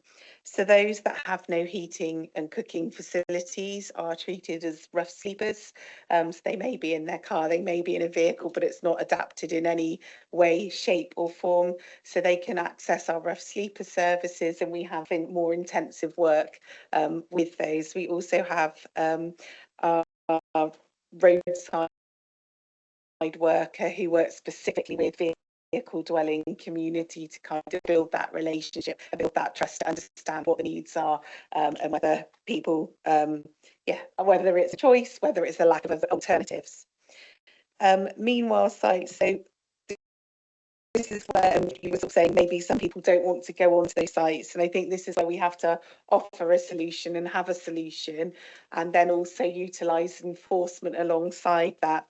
When we're allocating, whether it's meanwhile sites or gypsy and traveller sites, we are very conscious that we need to make appropriate choices around which groups of people are with which groups of people. Some don't work, some families don't work together on a site. So we've got an allocations policy for our existing gypsy sites, which will be adapted for our meanwhile sites, which does take into account that compatibility with being on the site and with the other groups that are on there.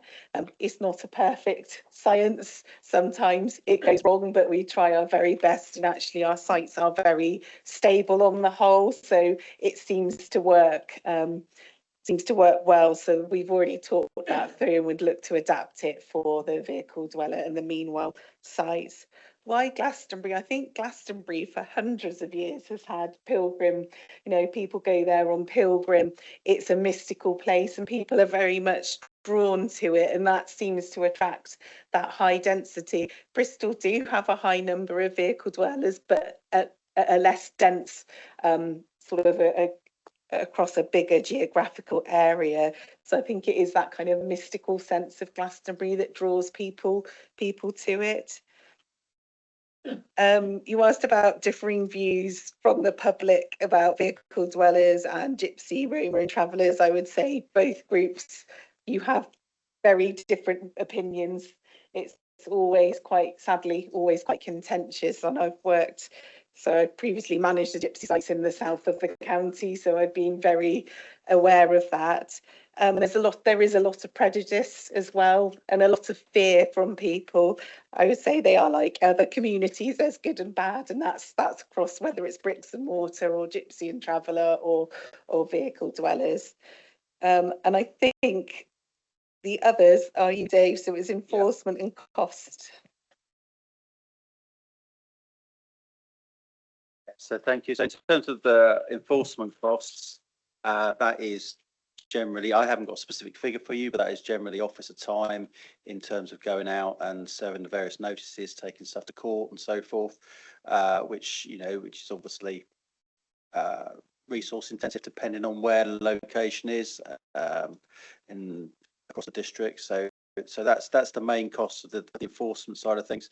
In terms of the other costs, I would say it's clearing up the site after people have left. Some sites there's not a massive issue, some sites there will be more of a problem than others, and this is what the business case will look at. It will tease out those costs. We'll get a cost in to show that what the benefit of having these temporary stopping sites would be. I think the other thing to consider as well is the non-monetary costs. So it's not just obviously, I know it's obviously a monetary cost for the council, but there are the disturbance of the local community and so forth as a result of encampments being in locations that might not be appropriate. Whereas if you've got the temporary stopping sites in place, then you can we've got to find a suitable location, but you have a suitable location, then you can minimise that disruption to local communities. Okay, thank you, Dave. I've got Simon Coles, please. Thank you, Chair. And again, my apologies for my late arrival this morning. Thank you, Kirsty, for all that you do, and Dave for the work that you carry out. It's really important stuff.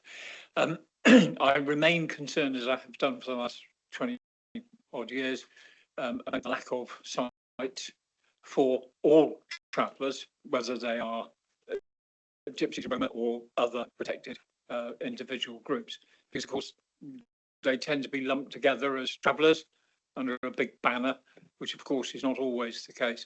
But going back to the days of Taunton Deane Borough Council, they had a gypsy and traveller provision, financial provision from the government, £108,000 if memory serves.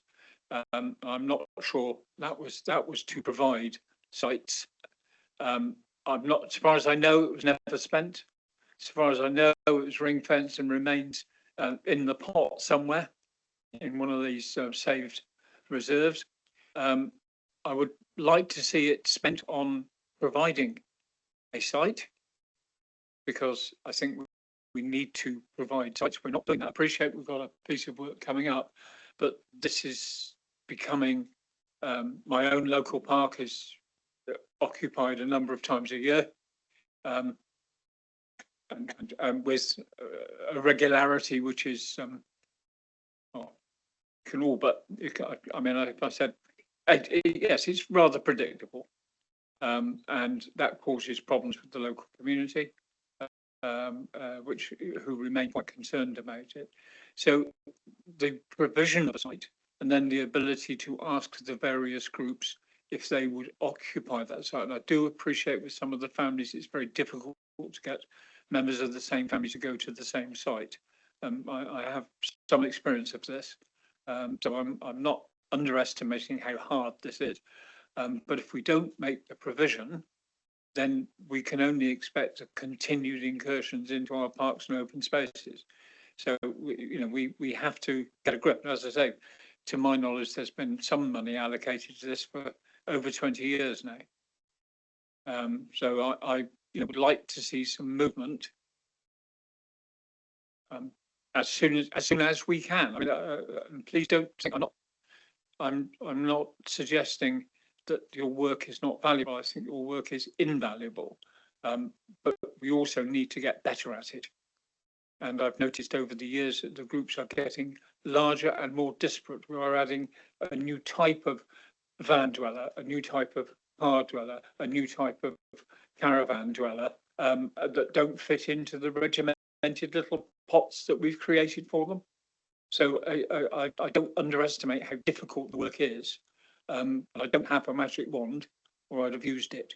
But I do think we can we should be able to do better than we have been doing. I do wonder whether the ultimate answer is a CPO, because it's there's a reluctance for landowners to accept a travelling site or a meanwhile site or a stopping point, because of the prejudices that we've all talked about already. So I do wonder whether we will be forced into a position where we have no choice but to CPO a piece of land in an appropriate space, and build a site there. I was very disappointed when the site that we did have was sold a few years ago. It was very disappointing. Okay. Thank you. Thank you, Sam. Thank Yes. you. Chris, I think, is going to respond to this. Well, not in totality, just in terms of the allocation of budget from Somerset West and Taunton. So that was removed. That does not exist within the capital programme anymore. It was removed under the revision of the capital programme during the financial emergency. So I raise it so that we're all clear that the money isn't there, and particularly in defence of Kirsty's team who don't have the money. It's not that they're not spending it. It is not there. Simon, you wish to? If I may come back, that money was allocated and ring fenced for preserving the Gypsy and Travellers site, and it was a ring fenced fund. How do you? I don't understand how that can just be removed. I'm sorry, because it was government money. It was my understanding. Anybody else got? Yep. Okay. Chris or Liz? Liz Lashon. Chair, we don't have anyone from finance here today, so I think we need to ask them for that answer in writing. I recall a small amount of money that came through to the new unitary. I think it was 100,000, and then there was an allocation in the budget, but no money, so that would be borrowing.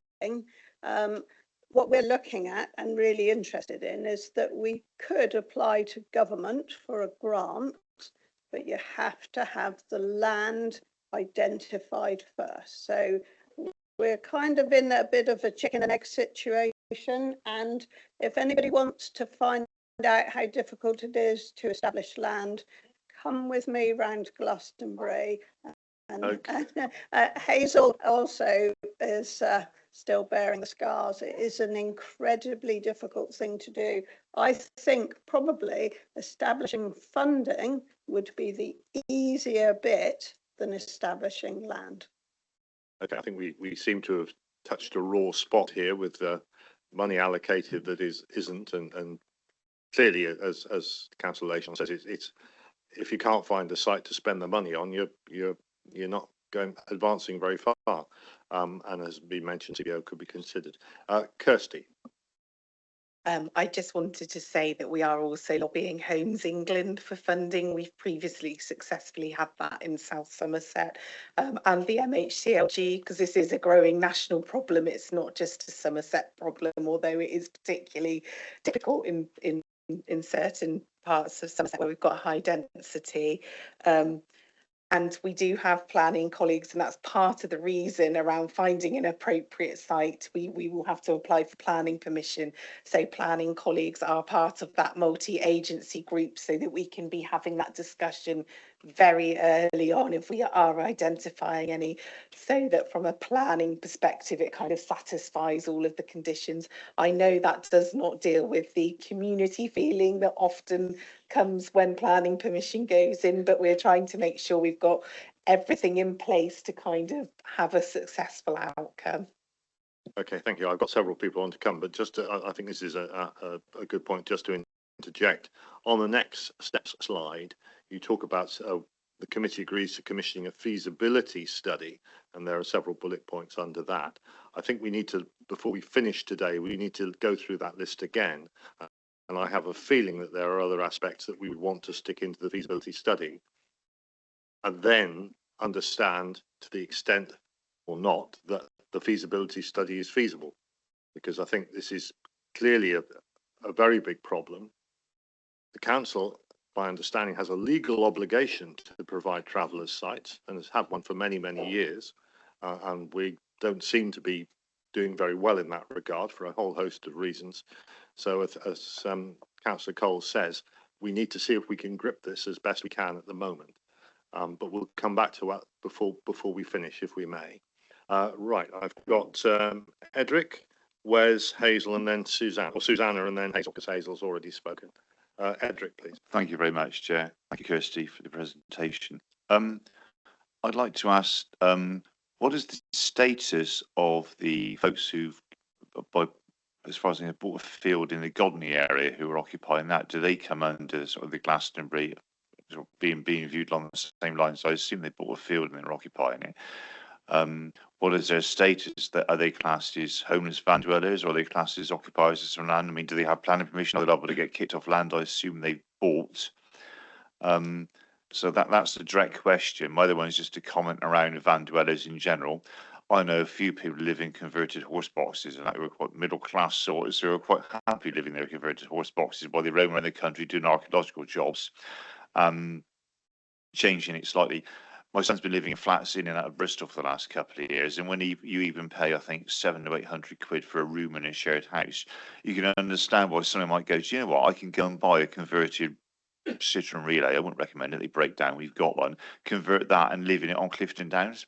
I consider it. If I thought I was going to save myself, I could see why people do it. If they go, do you know what, I can have a little above a minimum wage job, pay not very much money and live a reasonable lifestyle in a large van and wash at the gym. I know those sorts as well. I appreciate this possibly doesn't fit in with the picture of people around Glastonbury, but I know there are people who are quite happy to do that. You look at the case, that's consideration in a pension. I can understand why people do it, very much so. But I would like an answer. That's maybe more of a statement. I'd like an answer on the first one about the people in the Godling area, please. Thank you. I don't have an answer as to what they're classified, but Dave might have, so I will hand over. But just from a kind of, you were asking about, would they be kicked off of their land? You still do need planning permission, so they would need to apply for that. And obviously, if they don't apply, that is whether it's in the interest to enforce and obviously move that. We very much want to encourage people to find their own solutions if they are able to in suitable locations. So I always think that's positive. Dave, I don't know if you know what they're classified. So they're not harming anybody. It's the way I cycle in and out of, Bridgewater and Taunton. It was just a comment on what they're there and as well the status. Thank you. Yeah, I don't know that. We could try and find out. I think from my team's perspective, because it's presumably on private land, that's not something which we would enforce against anyway. If it's anything, in my head, it would say it would be a planning issue, if anything, in terms of enforcement. Yeah, I think there's clearly scope for collaboration between different parts and sharing of information between different parts of the organisation, and that's, I think, something we need to weave into this feasibility study. Wes Reed, please. Thank you, Chair. Thank you, Kirsty. Thinking about the permanent site you've got in the Glastonbury area, I'd be interested to know what the sort of take up is on that, really. So I don't know that, obviously, what the figures might be, but surely if it's not fully full up, why aren't some of the van dwellers on the edges of Glastonbury being encouraged to use it? I mean, I don't go through Glastonbury very often. I don't know it that well, but I do go through it now and again. I went through it 6 weeks or 8 weeks ago, and it is quite an eye-opener, really, what's going on the streets there on the sides of the main road and that coming through. So appreciate an answer if you had one. Thank you. Thank you. I'm not aware of any council-owned sites in Glastonbury, which is part of the problem. We need to be really careful as well. So it is vehicle dwellers in Glastonbury. The sites that we do own are for Gypsy, Roma and travellers, which is a very, very different group. So similar issues, but they are different groups and they are protected. And our sites are normally full, is what I'd say. It is very rare we have any voids for any length of time on those Gypsy and traveller sites. So I've just come back, if you don't mind, Chair. I wasn't specifically getting at Glastonbury, but the nearest site would be the obvious sort of question, really, answer. There aren't any sites. There's no provision in Somerset for vehicle dwellers at all. Bristol have started to develop meanwhile sites. They've been doing that for a while, so we are learning from them and linked with them, but their sites are very much full as well, and they still do have an issue, so not everybody's in those. And I say this is a national, we've had conversations with Cornwall and Devon and Wiltshire and Dorset. They're all very much in that same position, which is why we're lobbying MHLG around actually this as unmet area of need and unpicking what that need is, and lobbying for kind of funding and some national guidance as well, I think would be really helpful. I mean, I'm assuming that the van dwellers as a distinct community is something that's arisen in the last 10, 15 years. Well, it has been long. Well, okay. I mean, I just wonder if it was a more recent phenomenon due to economic circumstances. That was all. It's bigger in the last 10 years, and I think COVID, cost of living has all contributed to that, and lack of affordable housing. But this has been going on, I'm sure Councillor Leisha will say to you, for much, much longer than that. Yeah, I need to get out more, obviously. Thank you. Right, I've got Susanna, Marcus, and then Hazel, please. Sorry, it's Susanna, Hazel, and then.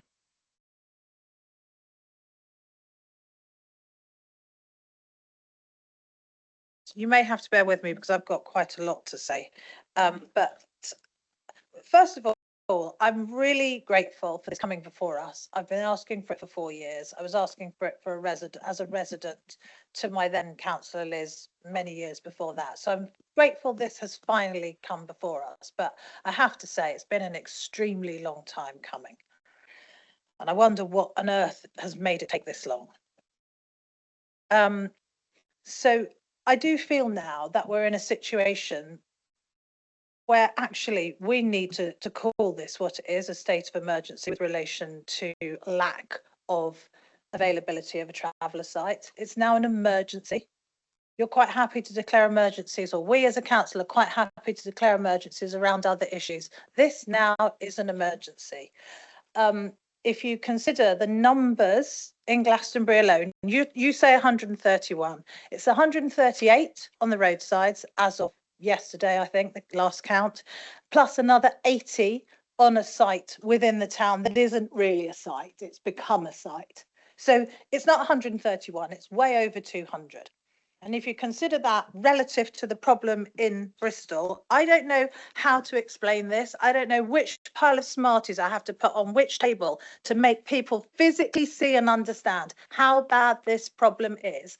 But if I were to say to you, if we could somehow make it so that Bristol, the problem in Bristol were the same as the problem in Glastonbury. Bristol, everyone recognises, has a huge issue trying to deal with this. If you put the numbers down on paper and compare Bristol to Glastonbury, if the size of the problem in Glastonbury were equivalent to the size of the problem in Bristol, there would be 12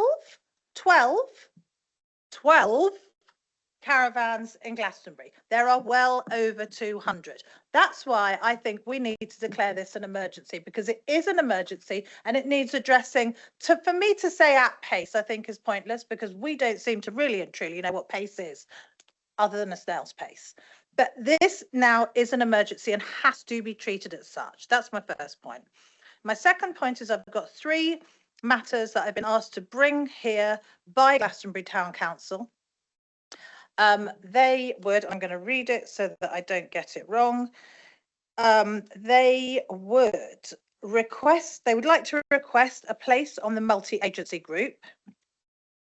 They would like to let us know that they are happy as a town council to consider the possibility of using a piece of land which they own as a meanwhile site.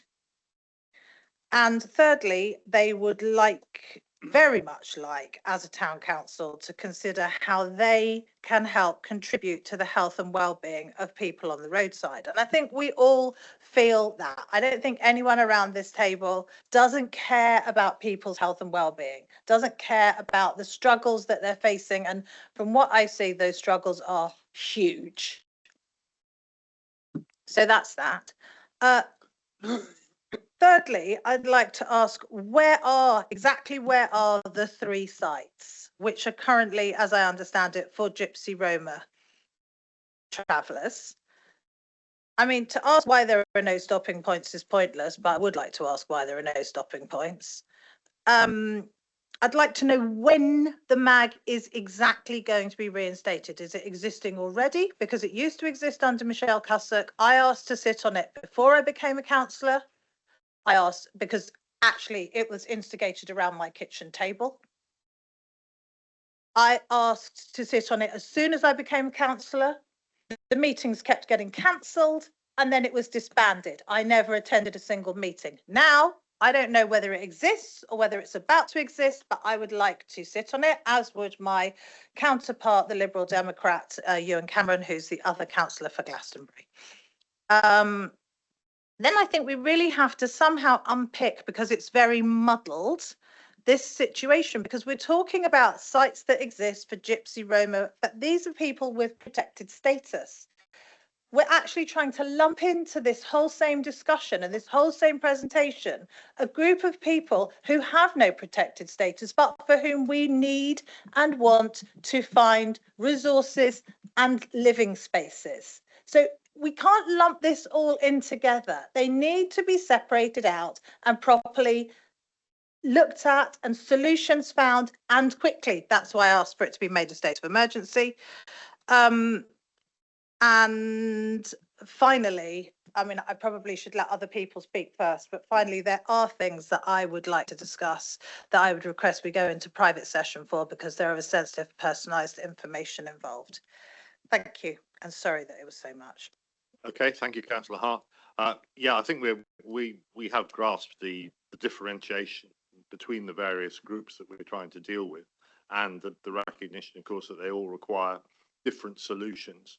And you're right, it is a huge problem to grasp, not simply because of the extent of it and the numbers involved, but the sheer difficulty in coming up with a solution and finding the sites that are acceptable to not only the people who live nearby the sites, but also to the people who the sites are intended for, to make sure they actually are used. So there's sort of two ends of the issue to deal with. Anyway, we've got a couple of others. Hazel, you wanted to come back, and then Marcus. Thank you. Oh, sorry. Sorry, You do need to respond. Yes, you do need to respond. I beg your pardon. Questions, because there are a number of questions within that as well. So the multi-agency group has been reinstated. We've had, I think, 4 meetings so far. It is an officer group. There was discussion about whether that would be a member group as well. Glastonbury Town Council are represented by clerk and deputy clerk, so they are always invited to the meetings, and that is the route in and very much the route out. As you'll know, myself and Jane have attended also Glastonbury Town Council, and we are happy to keep those communications open and moving forward. So those are going. You asked where the 3 Gypsy and Traveller sites are. So we have one near to Ilminster, one near to Yeovil, and one on the main road towards Somerton. Okay, thank you. Susanna Hart, I just need to say that the town clerk was, well, actually we ended up with a very difficult and awkward meeting last night, because the town clerk was so upset that Glastonbury is not included in this MAG. So I don't know how, somehow, but I mean, Liz was there, she'll tell you the same thing. All right, there's clearly they don't consider themselves to be included. They attended the last meeting. Who attended? I can't remember the name of it. So previously it was Katie that had attended, and then the last meeting was your clerk, and I can't remember his name. I'm so sorry. Connor attended. Yes. So I don't know why. I have a record of that. About the fact that he wasn't there. Yes, please. I think this is probably minuted. The group is minuted. So I think we can. Are you able to share them? Feed that back to them. I can only bring to you what they say to me, and I'm glad Liz is in the room, because she was in the room last night as well. Okay, I think we'll resolve that. I think if whether the minutes can be shared with Councillor Hart, that would be helpful. Right, thank you. Hazel, please. Thank you, Joe. Just 2 or 3 sort of points of clarification. My recollection is absolutely clear that Taunton Dean Borough Council had 100,000 in the pot. Look, that was a government grant, and it was for only use for finding some sites for provision. And let me tell you, we looked at so many sites, so it was not for want of trying, but as soon as anybody got wind that we were looking for a site, for a traveller site, it was, nobody would sell us the land, and I don't think anybody had the courage to go for a CPO on the basis that it would be difficult to justify, that we would be unlikely to get it. I think that was the thinking at the time. Why are there no stopping places? Well, you tell me, because we tried very, very hard in the 90s to get stopping places. And let me tell you that communities did everything they could to stop any stopping places. So there was one on the A358, and Hatch Beach and residents were absolutely not happy, even though it was, you couldn't see it, it was tucked in, it was a chippy store, it was land we owned. Oh my God, you'd have thought the world was ending. There was a place near Chard and it was screened, it had trees. By the end of the weekend, all the trees were down and it was exposed site.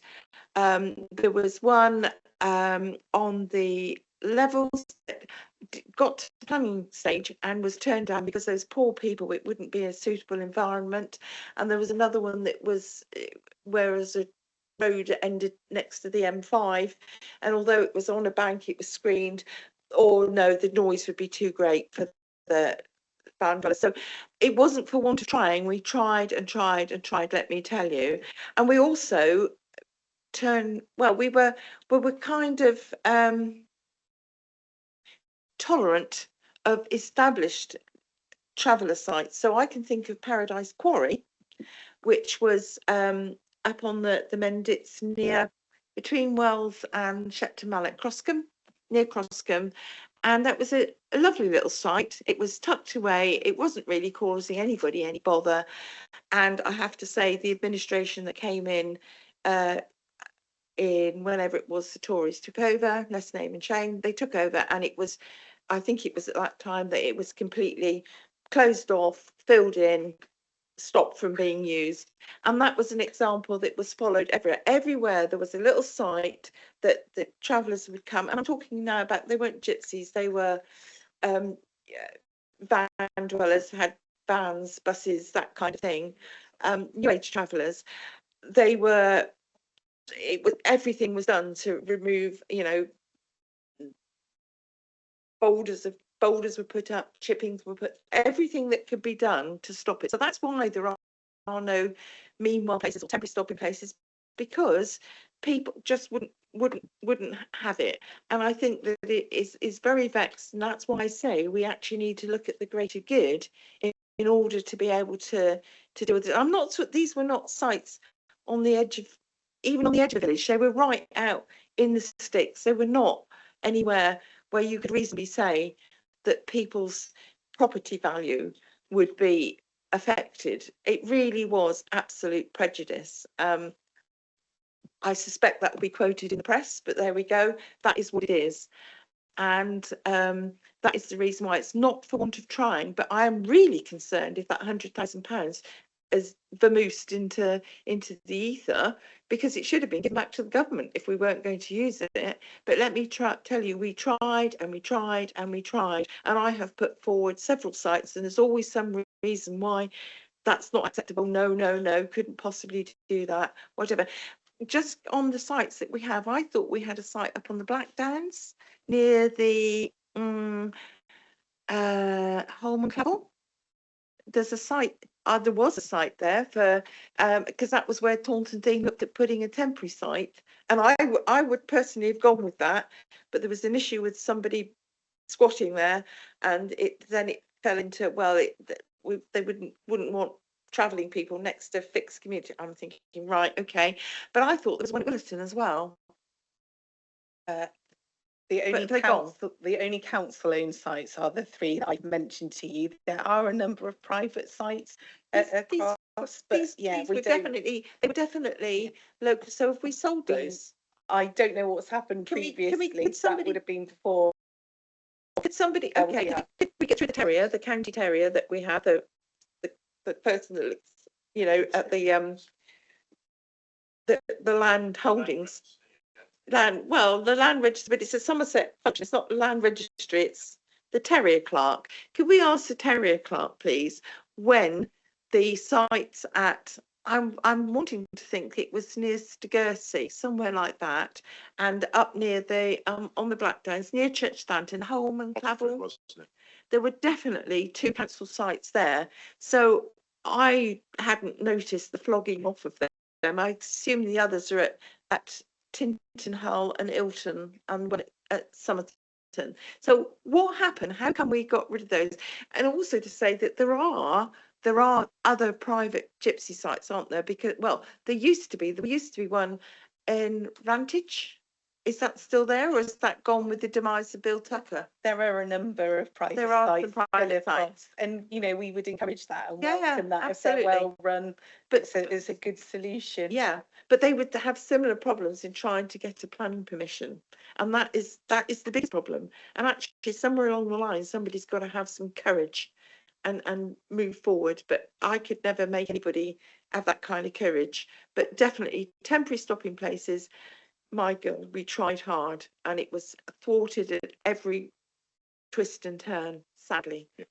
Thank you, Hazel. Yes, I mean not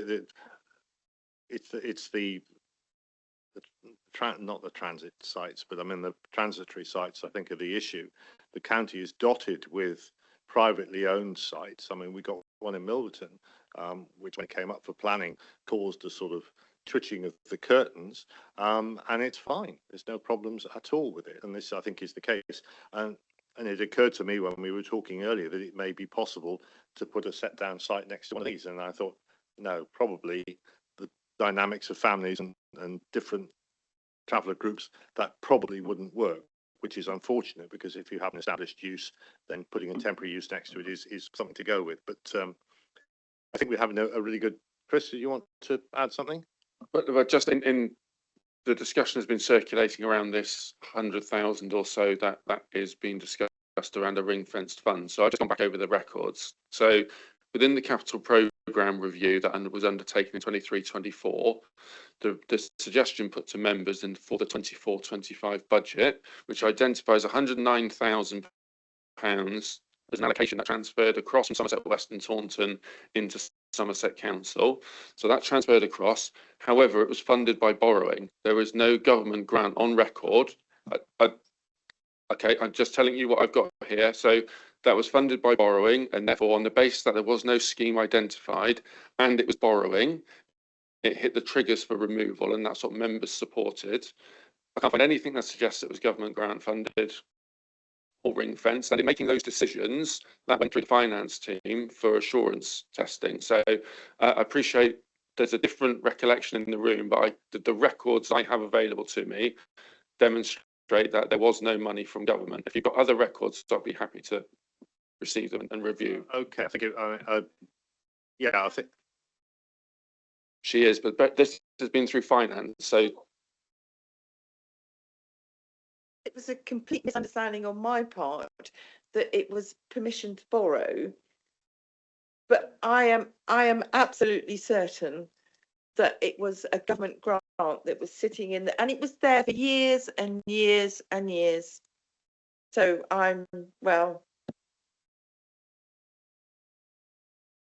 yeah, well, I was going to say, rather than go try and chase the money around, we will see if we can put a tail on it and find out where it's gone. I'd just like to support Hazel on this, because that's my recollection is identical to Hazel's. I guess we went to the same meetings, Hazel. You were both executive members, weren't you? I think. At one point. Yeah. At one point, yeah. Thank you very much. Can I just say on this same topic that I remember the first ever question I asked at full council, so it must be 4 years ago. I asked specifically that I could see in the budget that there was money, and I ring fenced for this, and I asked, could we know whether that would be used for a site? So that's 2022, surely. 2022. I think and what I don't understand, I understand that it isn't there now. Okay, I understand that, obviously, and I understand that what Chris is saying is that we voted for it to be reabsorbed and reallocated elsewhere in some way, but I don't understand who would have ever thought that was a good idea. Who would have ever somehow put that there? It certainly wasn't made very clear, because I don't think many people in the room would think it was a good idea to remove that money. So okay, it might be good to look into I think from that. the point of view of the committee, it would be really useful to track down this money and find out what happened to it and the path it followed to where it is now. I think we'll draw a line under that, otherwise we could be here all day.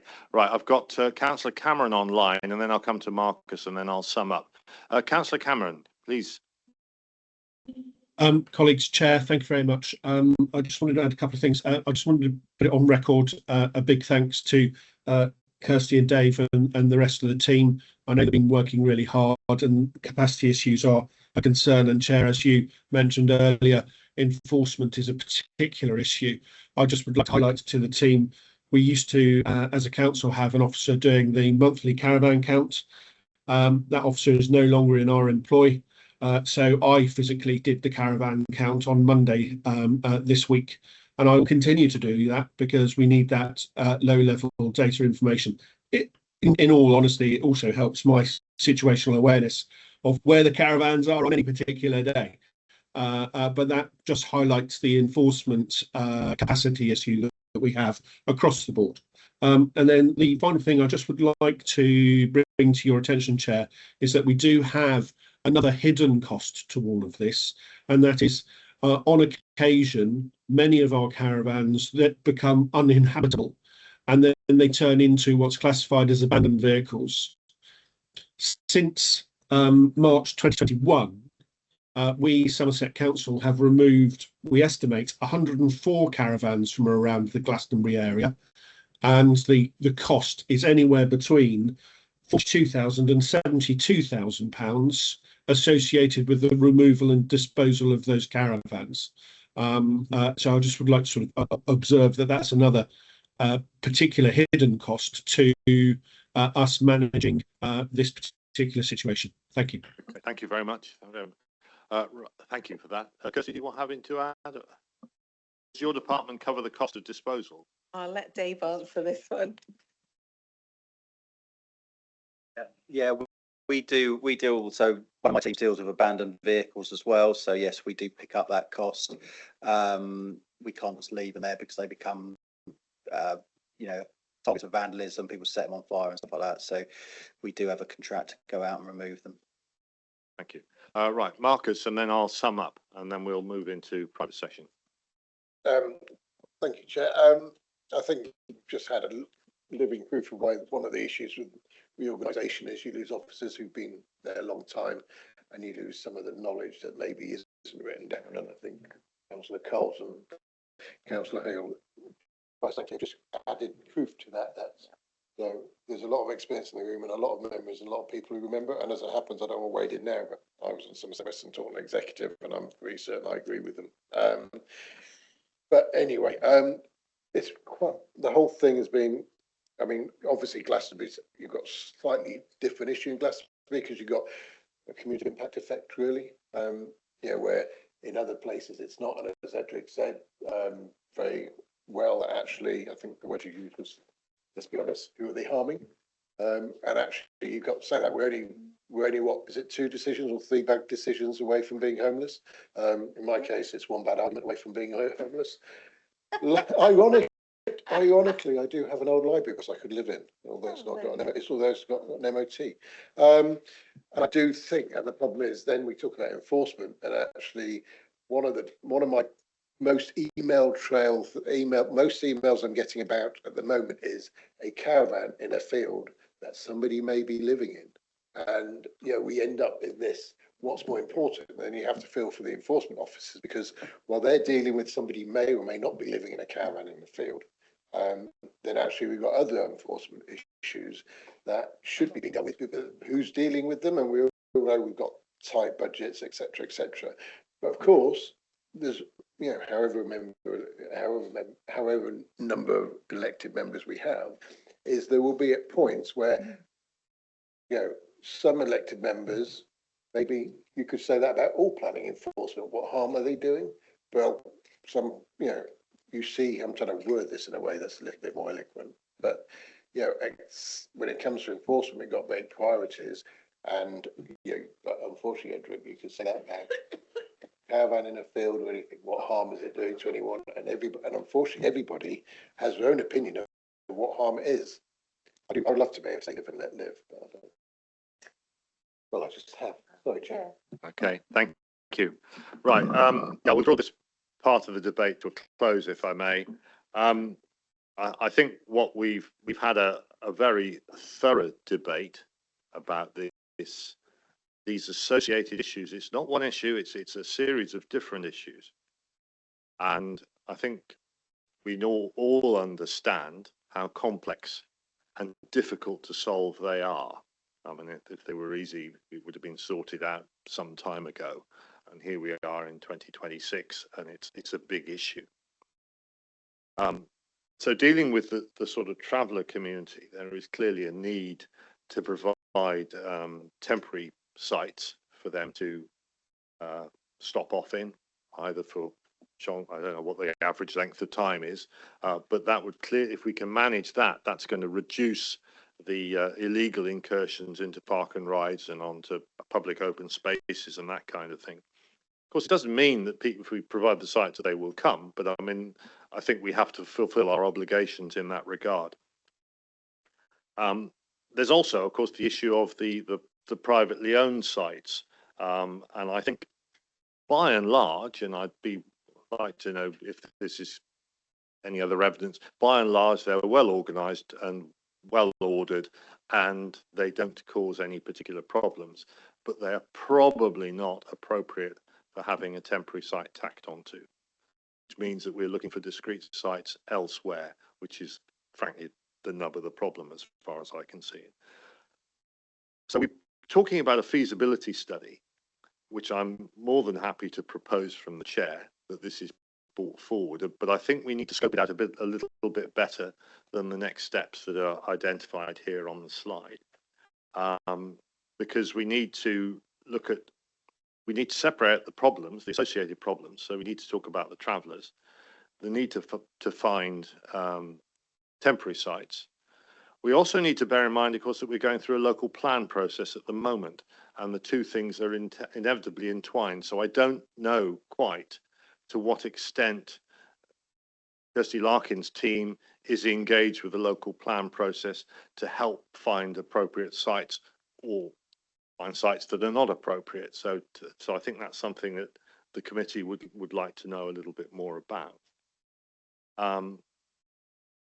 In terms of the vehicle dwellers as a sort of separate community, I think Kirsty mentioned that they are regarded as rough sleepers if they're in a car.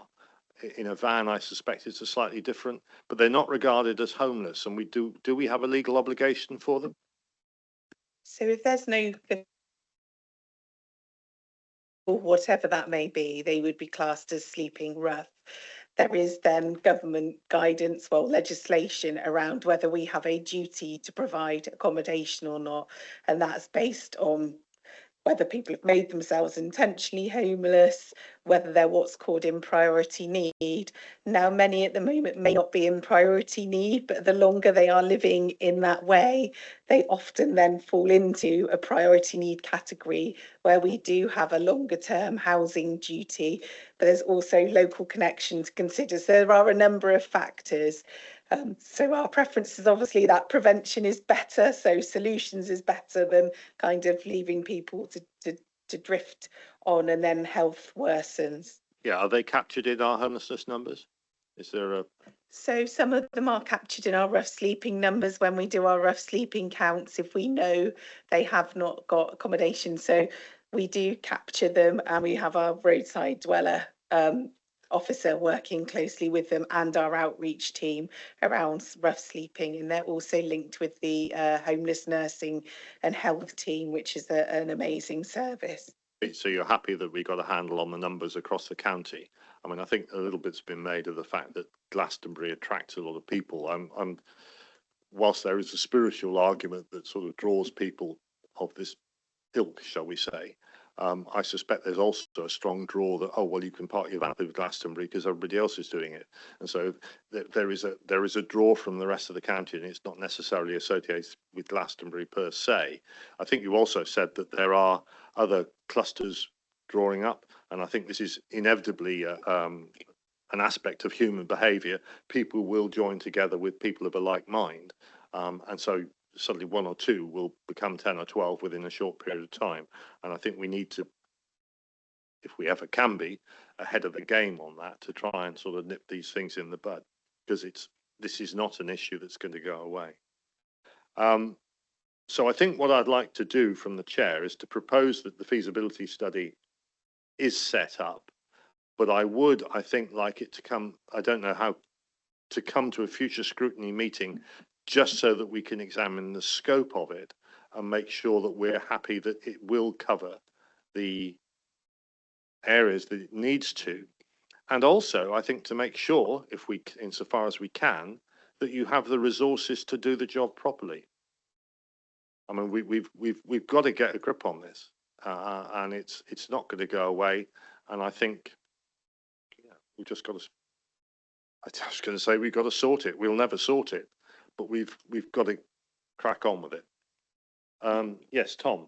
Yeah, cheers, Chair. I just wanted to echo what Susanna said about the state of emergency. I think we do, and I'd like to second what Susanna said, that I think we do need to label it as a state of emergency, because, you know, Susanna spoke very passionately there, you and as well, and other members of the room, and I think it needs to be seen as a state of emergency, not just seen as, you know, I just feel sometimes we're just going round in circles. But I think if we see it as a state of emergency, I think we've got a drive for direction.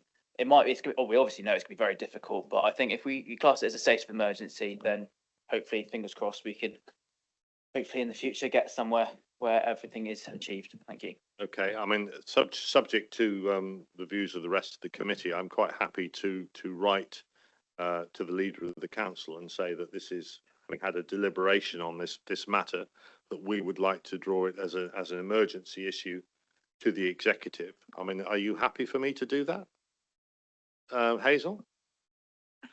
Yeah, I have a bit of an issue with the word emergency, because emergency to me seems to be something where somebody might be dying, that kind of thing. And I think that is probably not an accurate description. I think it's probably urgent. Okay, well, let's just park the discussion. I wouldn't support something that said emergency, I'm afraid. Okay, I think it's sensationalising. It's sensationalising, and I don't like that. All right, we'll park that point for the moment.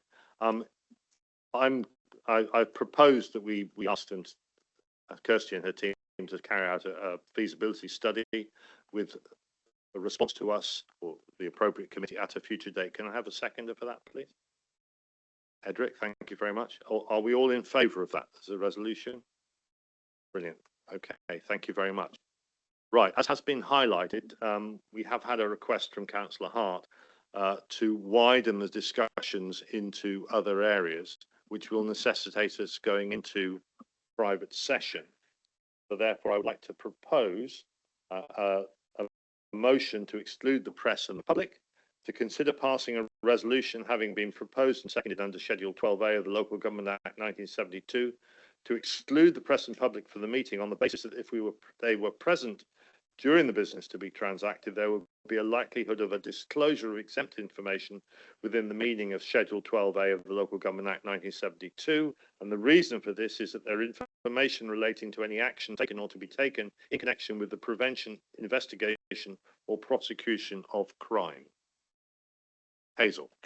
Chair, has this been in any way tested by officers? Because normally when we go into private session, officers would have seen or brought forward the issue, and they would know that there was a reasonable need for this.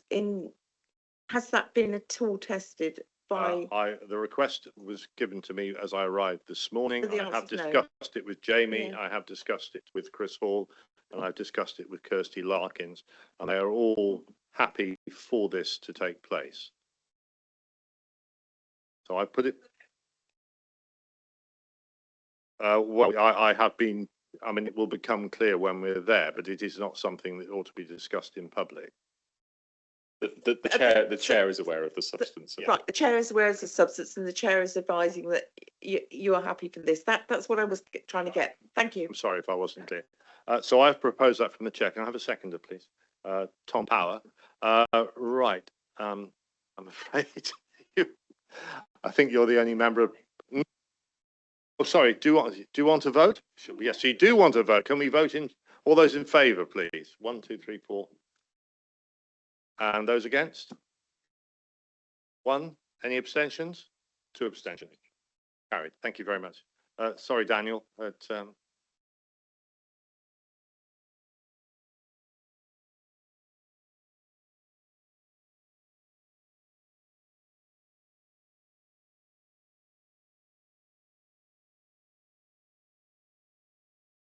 okay, thank you very, very much. Stop recording. Yeah.